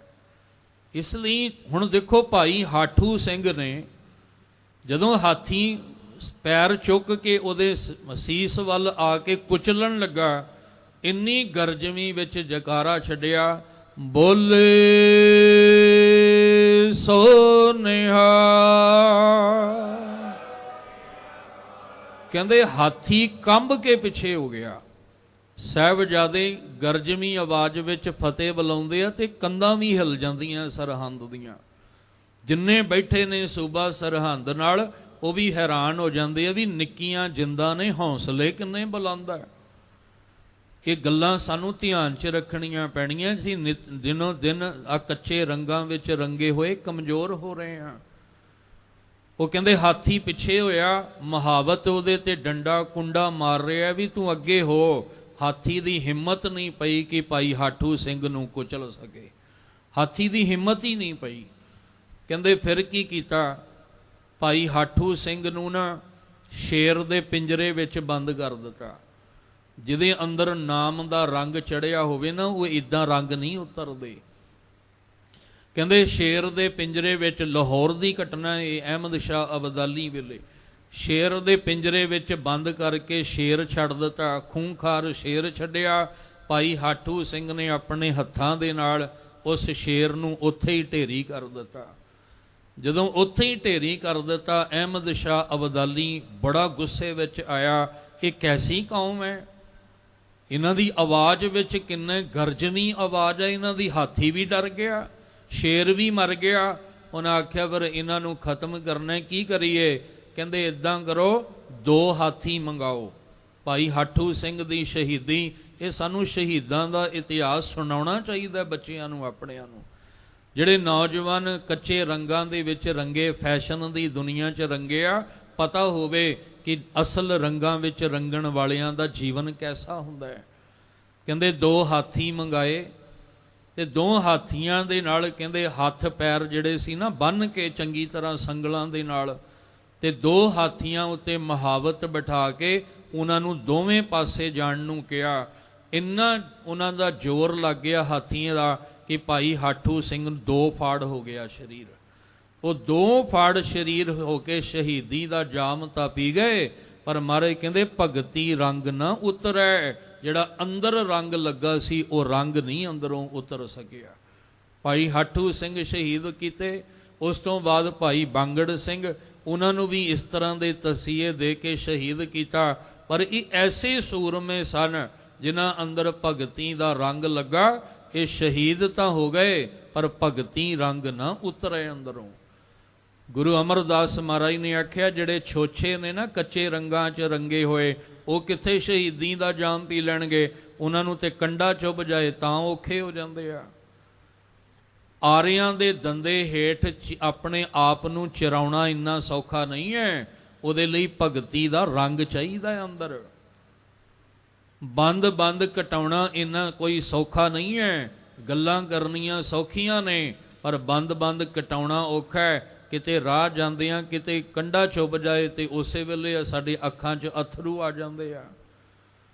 ਉਬਲਦੇ ਪਾਣੀ ਵਿੱਚ ਬੈਠਣਾ ਸੌਖਾ ਨਹੀਂ ਹੈ। ਇਹ ਭਗਤੀ ਦੇ ਰੰਗ ਵਿੱਚ ਰੰਗਣ ਵਾਲਿਆਂ ਦੀ ਖੇਡ ਹੈ। ਜਿਹੜੇ ਭਗਤੀ ਦੇ ਰੰਗ ਵਿੱਚ, ਸੱਚੇ ਨਾਮ ਦੇ ਰੰਗ ਵਿੱਚ ਰੰਗੇ ਆ, ਉਹ ਉਬਲਦੇ ਪਾਣੀ ਵਿੱਚ ਬੈਠ ਕੇ ਵੀ ਅੱਖ 'ਚੋਂ ਅਥਰੂ ਨਹੀਂ ਆਉਂਦਾ। ਤੇ ਸਾਨੂੰ ਤੇ ਭਾਫ ਵੀ ਮਾੜੀ ਜੀ ਲੱਗ ਜਾਏ ਤਾਂ ਅੱਖਾਂ ਭਰ ਆਉਂਦੀਆਂ ਨੇ।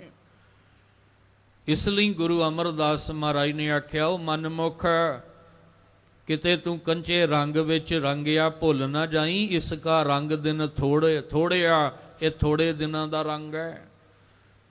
ਜਿਹੜੇ ਗੁਰਮੁਖ ਸੀ, ਗੁਰੂ ਦੇ ਚਰਨਾਂ ਵਿੱਚ ਜੁੜੇ, ਭਗਤੀ ਰੰਗ ਨਾ ਉਤਰੈ। ਉਹਨਾਂ ਅੰਦਰੋਂ ਭਗਤੀ ਦਾ ਰੰਗ ਕਦੇ ਉਤਰਦਾ ਹੀ ਨਹੀਂ ਹੈ। ਸਹਿਜੇ ਰਹਿ ਸਮਾਏ, ਉਹ ਅਡੋਲ ਹੋ ਕੇ ਨਿਰੰਕਾਰ ਵਿੱਚ ਸਮਾਏ ਰਹਿੰਦੇ ਨੇ। ਜਿਨ੍ਹਾਂ ਨੂੰ ਸੱਚੇ ਨਾਮ ਦਾ ਰੰਗ ਗੁਰੂ ਦੀ ਕਿਰਪਾ ਨਾਲ ਚੜ ਜਾਂਦਾ ਹੈ। ਪੌੜੀ ਸਿਸ਼ਟ ਉਪਾਈ ਸਭ ਤੁਧ ਆਪੇ ਰਿਜ਼ਕ ਸੰਭਾਹਿਆ। ਇਕ ਵਲ ਛਲ ਕਰਕੇ ਖਾਵਦੇ, ਮੋਹ ਕੂੜ ਕੁਸਤ ਤਿਨੀ ਢਾਹਿਆ। ਧੰਨ ਗੁਰੂ ਰਾਮਦਾਸ ਮਹਾਰਾਜ ਪੌੜੀ ਰੂਪ ਵਿੱਚ ਕਿਰਪਾ ਕਰਦੇ ਨੇ ਕਿ ਸਿਸ਼ਟ ਉਪਾਈ ਸਭ ਤੁਧ ਆਪੇ ਰਿਜਕ ਸੰਭਾਇਆ। ਇਹ ਸਾਰੀ ਦੀ ਸਾਰੀ ਸ੍ਰਿਸ਼ਟੀ ਪਰਮੇਸ਼ਵਰ ਨੇ ਆਪ ਹੀ ਇਹਦੀ ਰਚਨਾ ਕੀਤੀ ਹੈ, ਔਰ ਰਚਨਾ ਕਰਕੇ ਰਿਜ਼ਕ ਵੀ ਉਹਨੇ ਸਾਰਿਆਂ ਤੱਕ ਪਹੁੰਚਾਉਣ ਦਾ ਪ੍ਰਬੰਧ ਵੀ ਉਹਨੇ ਆਪ ਹੀ ਕੀਤਾ ਹੈ, ਕਿਉਂਕਿ ਰਿਜ਼ਕ ਦਾਤਾ ਪਰਮੇਸ਼ਵਰ ਹੈ, ਪਾਲਣ ਵਾਲਾ ਪਰਮੇਸ਼ਵਰ ਹੈ। ਜੇ ਰਿਜ਼ਕ ਬੰਦੇ ਹੱਥ ਹੋਵੇ ਨਾ, ਫਿਰ ਤੇ ਜੋ ਦੁਨੀਆ ਦਾ ਅੱਜ ਹਾਲਾਤ ਬਣਿਆ, ਇਸ ਤੋਂ ਹੋਰ ਮਾੜੇ ਹਾਲਾਤ ਦੁਨੀਆ ਦੇ ਹੋ ਜਾਣ ਜੇ ਰਿਜ਼ਕ ਬੰਦੇ ਦੇ ਹੱਥ ਵਿੱਚ ਆ ਜਾਏ। ਪਰ ਰਿਜ਼ਕ ਪਰਮੇਸ਼ਵਰ ਦੇ ਹੱਥ ਹੈ। ਨੱਕ ਨੱਥ ਖਸਮ ਹੱਥ, ਕਿਰਤ ਧਕੇ ਦੇ ਜਹਾਂ ਦਾਣੇ ਤਹਾਂ ਖਾਣੇ, ਨਾਨਕਾ ਸੱਚ ਏ ਤੁਮ ਦਾਤੇ ਠਾਕੁਰ ਪ੍ਰਤਪਾਲਕ। ਨਾਇਕ ਖਸਮ ਹਮਾਰੇ, ਨਿਮਖ ਨਿਮਖ ਤੁਮ ਹੀ ਪ੍ਰਤਪਾਲੋ, ਹਮ ਬਾਰਕ ਤੁਮਰੇ ਤਾਰੇ। ਇਹ ਵਾਹਿਗੁਰੂ ਜੀ, ਅਸੀਂ ਤੇਰੇ ਬੱਚੇ ਹਾਂ, ਤੂੰ ਸਾਡਾ ਸਾਰਿਆਂ ਦਾ ਰਿਜ਼ਕ ਦਾਤਾ ਹੈ, ਸਭਨਾਂ ਨੂੰ ਰਿਜ਼ਕ ਪਹੁੰਚਾਉਣ ਵਾਲਾ ਹੈ। ਖੇਡ ਐਸੀ ਹੈ ਕਿ ਜੇ ਪੱਥਰ ਵਿੱਚ ਵੀ ਕੀੜਾ ਹੈ ਨਾ, ਤੇ ਉਹਨੂੰ ਵੀ ਕਿਵੇਂ ਰਿਜ਼ਕ ਪਹੁੰਚਾਉਣਾ, ਇਹ ਤੁਹਾਡੀ ਮੌਜ ਹੈ। ਸੈਲ ਪੱਥਰ ਮੈਂ ਜੰਤ ਉਪਾਏ, ਤਾਂ ਕਾ ਰਿਜ਼ਕ ਆਗੇ ਕਰ ਧਰਿਆ। ਬੰਦਾ ਕਹਿੰਦਾ ਮੈਂ ਇਹਨੂੰ ਰੋਟੀ ਦਿੰਨਾ, ਜੇ ਮੈਂ ਨਾ ਹੋਵਾਂ ਤੇ ਇਹਨੂੰ ਰੋਟੀ ਕੌਣ ਖਵਾਏਗਾ, ਇਹਨੂੰ ਕੌਣ ਰੋਟੀ ਦੇਗਾ, ਇਹ ਤੇ ਭੁੱਖਾ ਮਰ ਜਾਏਗਾ। ਤੇ ਜੇ ਬੰਦਾ ਹੀ ਇਸ ਤਰ੍ਹਾਂ ਹੋਏਗਾ, ਫਿਰ ਤਾਂ ਦੁਨੀਆ ਵਾਕਈ ਭੁੱਖੀ ਮਰ ਜਾਏਗੀ। ਪਰ ਅਸਲ ਵਿੱਚ ਰਿਜ਼ਕ ਦੇਣ ਵਾਲਾ ਤੇ ਪਰਮੇਸ਼ਵਰ ਹੈ। ਸਿਸ਼ਟ ਉਪਾਈ ਸਭ ਤੁਧ ਆਪੇ, ਆਪੇ ਰਿਜ਼ਕ ਸੰਭਾਇਆ। ਆ ਜਿਹੜਾ ਆਪੇ ਹੈ ਨਾ, ਇਹਨੂੰ ਦੇਲੀ ਦੀਪਕ ਕਹਿੰਦੇ ਆ। ਦੇਲੀ ਦੀਪਕ ਦਾ ਅਰਥ ਹੁੰਦਾ ਦੋਵੇਂ ਪਾਸੇ ਲੱਗ ਜਾਣ ਵਾਲਾ। ਜਿਹੜਾ ਦਹਲੀਜ਼ ਉੱਤੇ ਦੀਵਾ ਜਗਦਾ ਨਾ, ਉਹ ਅੰਦਰ ਵੀ ਰੋਸ਼ਨੀ ਦਿੰਦਾ, ਉਹ ਬਾਹਰ ਵੀ ਰੋਸ਼ਨੀ ਦਿੰਦਾ। ਆਪੇ ਦੋਵੇਂ ਪਾਸੇ ਲੱਗਣਾ ਹੈ। ਆਪੇ ਦਾ ਅਰਥ ਹੈ ਕਿ ਹੇ ਮਾਲਕ ਜੀ, ਇਹ ਸਾਰੀ ਸ੍ਰਿਸ਼ਟੀ ਤੁਸੀਂ ਆਪ ਉਪਾਈ ਹੈ, ਪੈਦਾ ਕੀਤੀ ਹੈ, ਔਰ ਦੂਜੇ ਪਾਸੇ ਆਪੇ ਰਿਜ਼ਕ ਸੰਭਾਇਆ। ਇਹ ਆਪੇ ਦੋਵੇਂ ਪਾਸੇ ਲੱਗਣਾ ਹੈ। ਆਪ ਹੀ ਸਾਰਿਆਂ ਤੱਕ ਰਿਜ਼ਕ ਪਹੁੰਚਾ ਰਹੇ ਹੋ। ਪਰ ਜਿਨ੍ਹਾਂ ਨੂੰ ਤੁਹਾਡੇ ਤੇ ਭਰੋਸਾ ਨਹੀਂ, ਹੁਕਮ ਨਾ ਜਾਣੇ ਬਹੁਤਾ ਰੋਵੇ, ਜਿਹਨੂੰ ਗੁਰੂ ਅਮਰਦਾਸ ਜੀ ਨੇ ਕਿਹਾ, ਜਿਨ੍ਹਾਂ ਨੂੰ ਤੁਹਾਡੇ ਤੇ ਭਰੋਸਾ ਨਹੀਂ ਹੈ, ਇੱਕ ਵੱਲ ਛਲ ਕਰ ਕੈ ਖਾਮ ਦੇ। ਇੱਕ ਦੇ ਕੱਕੇ ਨੂੰ ਸਿਹਾਰੀ ਕਈ ਬਹੁਵਚਨ ਬਣ ਗਿਆ। ਕਈ ਜਿਹੜੇ ਨੇ ਵੱਲ ਛਲ ਕਰਦੇ ਨੇ, ਛਲ ਕਪਟ ਕਰਦੇ ਨੇ, ਉਹ ਖਾਮਦੇ ਨੇ। ਮੂੰਹੋਂ ਕੂੜ ਕੋ ਸਤ ਤਿੰਨੀ ਢਾਹਿਆ। ਇੱਥੇ ਢਾਹਿਆ ਦਾ ਅਰਥ ਹੈ ਬੋਲਣਾ। ਸ਼ਬਦਾਵਲੀ ਦੇ ਅਨੁਸਾਰ ਕਹਿੰਦੇ ਉਹ ਆਪਣੇ ਮੁਖ ਤੋਂ ਕੂੜ ਹੀ ਬੋਲਦੇ ਨੇ, ਉਹ ਆਪਣੇ ਮੁਖ ਤੋਂ ਝੂਠ ਹੀ ਬੋਲਦੇ ਨੇ, ਔਰ ਵੱਲ ਛਲ ਕਰਕੇ ਉਹ ਆਪਣਾ ਪੇਟ ਭਰਦੇ ਆ। ਜਿਨ੍ਹਾਂ ਨੂੰ ਪਰਮੇਸ਼ਵਰ ਤੇ ਭਰੋਸਾ ਨਹੀਂ ਹੁੰਦਾ ਹੈ। ਤੁਧ ਆਪੇ ਭਾਵੈ ਸੋ ਕਰਹਿ, ਤੁਧ ਉਤੈ ਕੰਮ ਉਏ ਲਾਇਆ। ਇਕ ਨਾ ਸੱਚ ਬੁਝਾਏ ਓਨ, ਤਿਨਾ ਅਟੁੱਟ ਭੰਡਾਰ ਦਿਵਾਇਆ। ਦੋ ਤਰ੍ਹਾਂ ਦੀ ਸੋਚ ਰੱਖਣ ਵਾਲੇ ਨੇ। ਇੱਕ ਉਹ ਨੇ ਜਿਹੜੇ ਮਾਲਕ ਤੇ ਭਰੋਸਾ ਰੱਖ ਕੇ ਚੱਲਦੇ ਨੇ, ਇੱਕ ਉਹ ਨੇ ਜਿਹੜੇ ਮਾਲਕ ਤੇ ਭਰੋਸਾ ਨਹੀਂ ਰੱਖਦੇ, ਜਿਹੜੇ ਆਪਣੀ ਮਨ ਮਰਜ਼ੀ ਦੇ ਅਨੁਸਾਰ ਚੱਲਦੇ ਆ। ਫਿਰ ਮਾਲਕ ਕਹਿੰਦੇ ਠੀਕ ਹੈ, ਜਿੱਦਾਂ ਦੀ ਤੂੰ ਸੋਚ ਰੱਖੇਂਗਾ ਉੱਦਾਂ ਦਾ ਹੀ ਮੈਨੂੰ ਭਾਏਗਾ, ਤੇ ਜਿੱਦਾਂ ਦਾ ਤੂੰ ਮੈਨੂੰ ਚੰਗਾ ਲੱਗੇਗਾ ਉੱਦਾਂ ਦਾ ਹੀ ਫਲ ਮੈਂ ਤੇਰੀ ਝੋਲੀ ਵਿੱਚ ਪਾ ਦਿਆਂਗਾ। ਇਹ ਸਾਡੀ ਸੋਚ ਤੇ ਡਿਪੈਂਡ ਕਰਦਾ ਹੈ ਕਿ ਅਸੀਂ ਸੋਚ ਚੰਗੀ ਰੱਖੀ ਹੈ ਕਿ ਮਾੜੀ ਰੱਖੀ ਹੈ। ਮਾੜੀ ਸੋਚ ਰੱਖੀ ਹੈ ਤੇ ਫਿਰ ਮਾਲਕ ਨੇ ਫਲ ਵੀ ਉੱਦਾਂ ਦਾ ਹੀ ਦੇਣਾ। ਚੰਗੀ ਸੋਚ ਰੱਖੀ ਹੈ ਤਾਂ ਮਾਲਕ ਨੇ ਫਲ ਵੀ ਉੱਦਾਂ ਦਾ ਹੀ ਦੇਣਾ। ਇਸ ਲਈ ਮਾਲਕ ਜੀ ਕਹਿੰਦੇ ਆ ਗੁਰੂ ਰਾਮਦਾਸ ਪਾਤਸ਼ਾਹ, ਤੁਧ ਆਪੇ ਭਾਵੈ ਸੋ ਕਰੈ, ਤੁਧ ਉਤੇ ਕੰਮ ਓਏ ਲਾਇਆ। ਮਾਲਕ ਜੀ ਜਿਵੇਂ ਤੈਨੂੰ ਕੋਈ ਭਾਉਂਦੇ ਨੇ, ਤੂੰ ਉਹਨਾਂ ਨੂੰ ਉਸੇ ਹੀ ਕੰਮ ਉਸੇ ਹੀ ਕਾਰੇ ਲਾ ਦਿੰਦਾ ਹੈ। ਜਿੱਦਾਂ ਦੀ ਕੋਈ ਸੋਚ ਰੱਖਦਾ ਹੈ ਉਸੇ ਤਰ੍ਹਾਂ ਦੇ ਉਹਨਾਂ ਨੂੰ ਤੂੰ ਕਾਰੇ ਲਾ ਦਿੰਦਾ ਹੈ। ਇੱਕ ਨਾ ਸੱਚ ਬੁਝਾਏ ਆਉਣ, ਜਿਨ੍ਹਾਂ ਦੀ ਸੋਚ ਚੰਗੀ ਸੀ, ਜਿਹੜੇ ਆਸਤਕ ਸੋਚ ਵਾਲੇ ਸਨ, ਉਹਨਾਂ ਨੂੰ ਤੂੰ ਆਪਣਾ ਆਪਾ ਬੁਝਾ ਦਿੱਤਾ, ਆਪਣਾ ਆਪਾ ਸਮਝਾ ਦਿੱਤਾ। ਤੇ ਜਿਨ੍ਹਾਂ ਨੂੰ ਆਪਣਾ ਆਪਾ ਸਮਝਾਇਆ ਤਿੰਨਾ ਅਟੁੱਟ ਭੰਡਾਰ ਦਿਵਾਇਆ। ਕਦੇ ਨਾ ਮੁੱਕਣ ਵਾਲਾ ਭੰਡਾਰ ਖਜ਼ਾਨਾ ਦਿਵਾਇਆ। ਇਹਦਾ ਮਤਲਬ ਪਰਮੇਸ਼ਵਰ ਨੇ ਦਿਵਾਇਆ ਹੈ। ਉਹ ਕਿਹਦੇ ਰਾਹੀਂ? ਧੰਨ ਗੁਰੂ ਗ੍ਰੰਥ ਸਾਹਿਬ ਜੀ ਦੇ ਰਾਹੀਂ। ਉਹ ਕਿਹਦੇ ਰਾਹੀਂ? ਧੰਨ ਗੁਰੂ ਨਾਨਕ ਸਾਹਿਬ ਜੀ ਦੇ ਰਾਹੀਂ। ਦਿਵਾਇਆ ਦਾ ਅਰਥ ਕੀ ਕਰਾਂਗੇ? ਇੱਕ ਹੁੰਦਾ ਦੇਵਣਾ, ਇੱਕ ਹੁੰਦਾ ਦਿਵਾਇਆ। ਇਹਦਾ ਮਤਲਬ ਕਿਸੇ ਕੋਲੋਂ ਦਿਵਾਇਆ। ਤੇ ਕਿਹਦੇ ਕੋਲੋਂ? ਧੰਨ ਗੁਰੂ ਗ੍ਰੰਥ ਸਾਹਿਬ ਜੀ ਕੋਲੋਂ। ਕਹਿੰਦੇ ਜਿਨ੍ਹਾਂ ਨੂੰ ਤੁਸੀਂ ਆਪਣਾ ਆਪਾ ਬੁਝਾ ਦਿੱਤਾ, ਸਮਝਾ ਦਿੱਤਾ ਨਾ, ਤਿੰਨਾਂ ਉਹਨਾਂ ਗੁਰਮੁਖਾਂ ਨੂੰ ਅਟੁੱਟ ਭੰਡਾਰ ਦਿਵਾਇਆ। ਜਿਹੜਾ ਕਦੇ ਨਾ ਮੁੱਕਣ ਵਾਲਾ ਖਜ਼ਾਨਾ ਸੀ ਉਹ ਗੁਰੂ ਸਾਹਿਬ ਕੋਲੋਂ ਉਹਨਾਂ ਨੂੰ ਦਵਾ ਦਿੱਤਾ। ਹਰ ਚੇਤ ਖਾਹੇ ਤਿਨਾ ਸਫਲ ਹੈ, ਅਚੇਤਾ ਹੱਥ ਤੜਾਇਆ। ਗੱਲ ਹੀ ਮੁਕਾ ਦਿੱਤੀ ਗੁਰੂ ਰਾਮਦਾਸ ਮਹਾਰਾਜ ਨੇ। ਕਹਿੰਦੇ ਨੇ ਜਿਨ੍ਹਾਂ ਨੂੰ ਚੇਤੇ ਸੀ ਪਰਮੇਸ਼ਵਰ, ਜਿਨ੍ਹਾਂ ਨੂੰ ਪਤਾ ਸੀ ਉਹ ਰਿਜ਼ਕ ਦਾਤਾ ਹੈ, ਉਹ ਪ੍ਰਤਪਾਲਕ ਪਾਲਣ ਵਾਲਾ ਹੈ, ਕਹਿੰਦੇ ਉਹਨਾਂ ਨੂੰ ਤੇ ਫਿਰ ਜਦੋਂ ਖਾਣ ਨੂੰ ਦਿੱਤਾ ਤੇ ਉਹਨਾਂ ਨੇ ਹੱਥ ਜੋੜ ਕੇ ਸ਼ੁਕਰਾਨਾ ਕੀਤਾ। ਤੂੰ ਦਾਤਾ ਦਾਤਾਰ, ਤੇਰਾ ਦਿੱਤਾ ਖਾਵਣਾ ਉਹਨਾਂ ਦਾ ਤੇ ਖਾਧਾ ਸਫਲ ਹੋ ਗਿਆ। ਪਰ ਕਈ ਐਸੇ ਸਨ ਜਿਨ੍ਹਾਂ ਨੂੰ ਅਚੇਤਾ, ਪਰਮੇਸ਼ਵਰ ਚੇਤੇ ਹੀ ਕੋਈ ਨਹੀਂ ਆਇਆ, ਪਰਮਾਤਮਾ ਦੀ ਯਾਦ ਹੀ ਕੋਈ ਨਹੀਂ ਆਈ।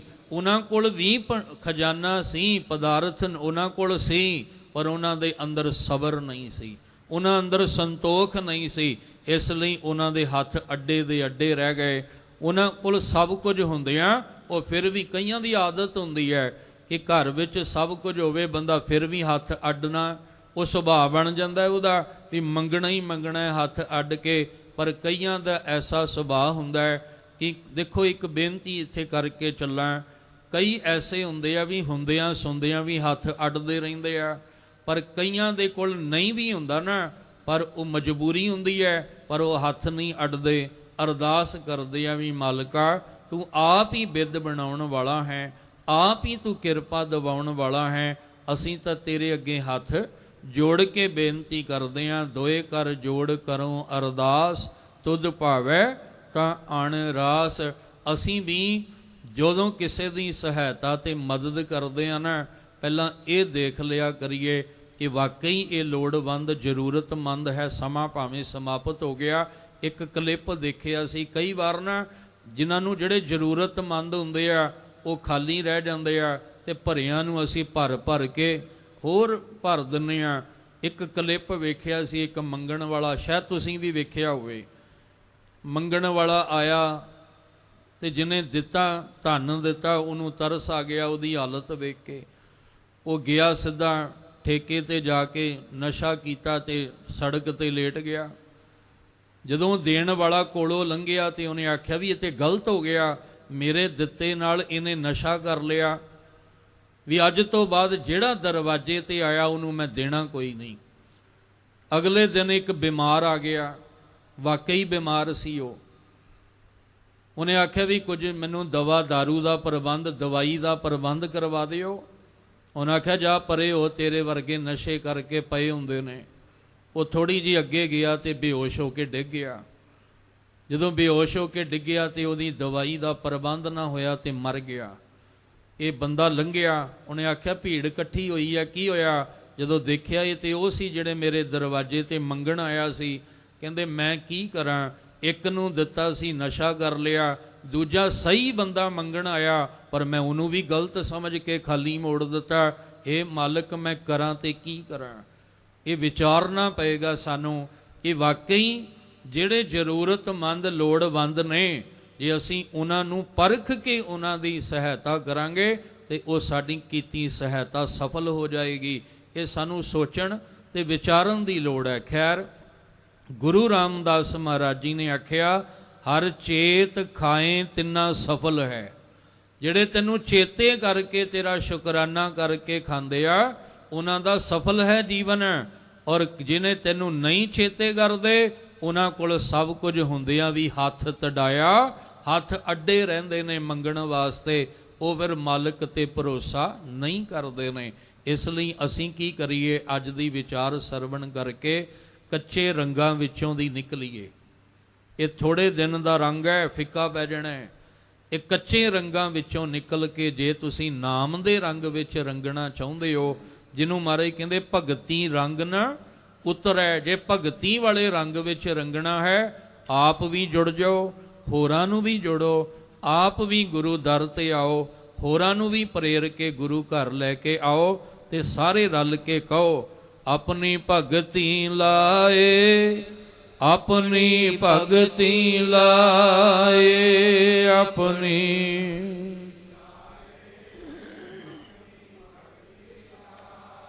ਫਿਰਤ ਫਿਰਤ ਪ੍ਰਭ ਆਇਆ, ਫਿਰਤ ਫਿਰਤ ਪ੍ਰਭ ਆਇਆ।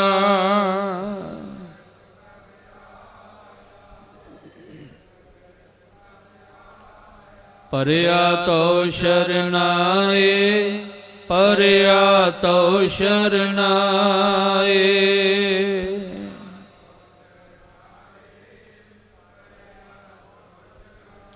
ਨਾਨਕ ਕੀ ਪ੍ਰਭ ਬੇਨਤੀ, ਨਾਨਕ ਕੀ ਪ੍ਰਭ ਬੇਨਤੀ।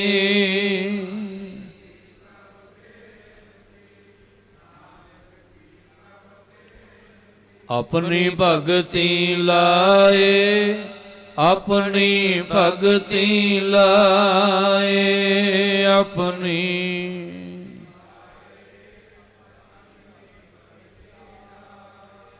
ਇਹ ਦਾਤ, ਇਹ ਖੈਰ ਮੰਗੀਏ ਤਾਂ ਕਿ ਭਗਤੀ ਦਾ ਰੰਗ ਕਦੇ ਵੀ ਸਾਡੇ ਅੰਦਰੋਂ ਨਾ ਉਤਰੇ। ਇਸ ਰੰਗ ਵਿੱਚ ਰੰਗਿਆ ਸਬਰ ਸੰਤੋਖ ਵਾਲਾ ਜੀਵਨ ਬਣਾ ਕੇ ਲੋਕ ਸੁਖੀਏ, ਪਰਲੋਕ ਸੁਹੇਲੇ ਨਾਨਕ ਹਰਿ ਪ੍ਰਭ ਆਪੇ ਮਿਲੇ ਜੀਵਨ ਬਣਾ ਸਕੀਏ। ਅੱਜ ਦੀ ਵਿਚਾਰ ਕਰਦਿਆਂ ਬੇਅੰਤ ਭੁੱਲਾਂ ਹੋਈਆਂ, ਸਤਿਗੁਰੂ ਬਖਸ਼ ਦੇਣ, ਮਿਹਰ ਦਾ ਹੱਥ ਰੱਖਣ, ਸਭਨਾਂ ਨੂੰ ਚੜ੍ਹਦੀ ਕਲਾ ਵਾਲਾ ਜੀਵਨ ਬਖਸ਼ਣ, ਲੋਕ ਸੁਖੀਏ, ਪਰਲੋਕ ਸੁਹੇਲੇ ਸਭਨਾਂ ਦਾ ਹੋ ਜਾਏ। ਧੰਨ ਗੁਰੂ ਰਾਮਦਾਸ ਪਾਤਸ਼ਾਹ ਜੀ ਦੇ ਪਾਵਨ ਬਚਨ ਆਪਣੇ ਹਿਰਦੇ ਅੰਦਰ ਵਸਾ ਲਈਏ ਜੀ। ਇਕ ਨਾ ਸੱਚ ਬੁਝਾਏ ਓਨ, ਤਿਨਾ ਅਤੁੱਟ ਭੰਡਾਰ ਦਿਵਾਇਆ। ਹਰ ਚੇਤ ਖਾਹੇ ਤਿਨਾ ਸਫਲ ਹੈ, ਅਚੇਤਾ ਹੱਥ ਤਡਾਇਆ।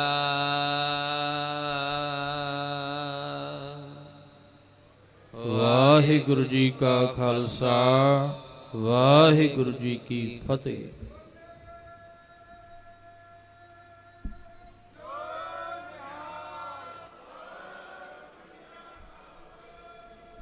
ਰਾਮ ਕਲੀ ਮਹੱਲਾ ਤੀਜਾ। ਆਨੰਦ। ਇਕ ਓੰਕਾਰ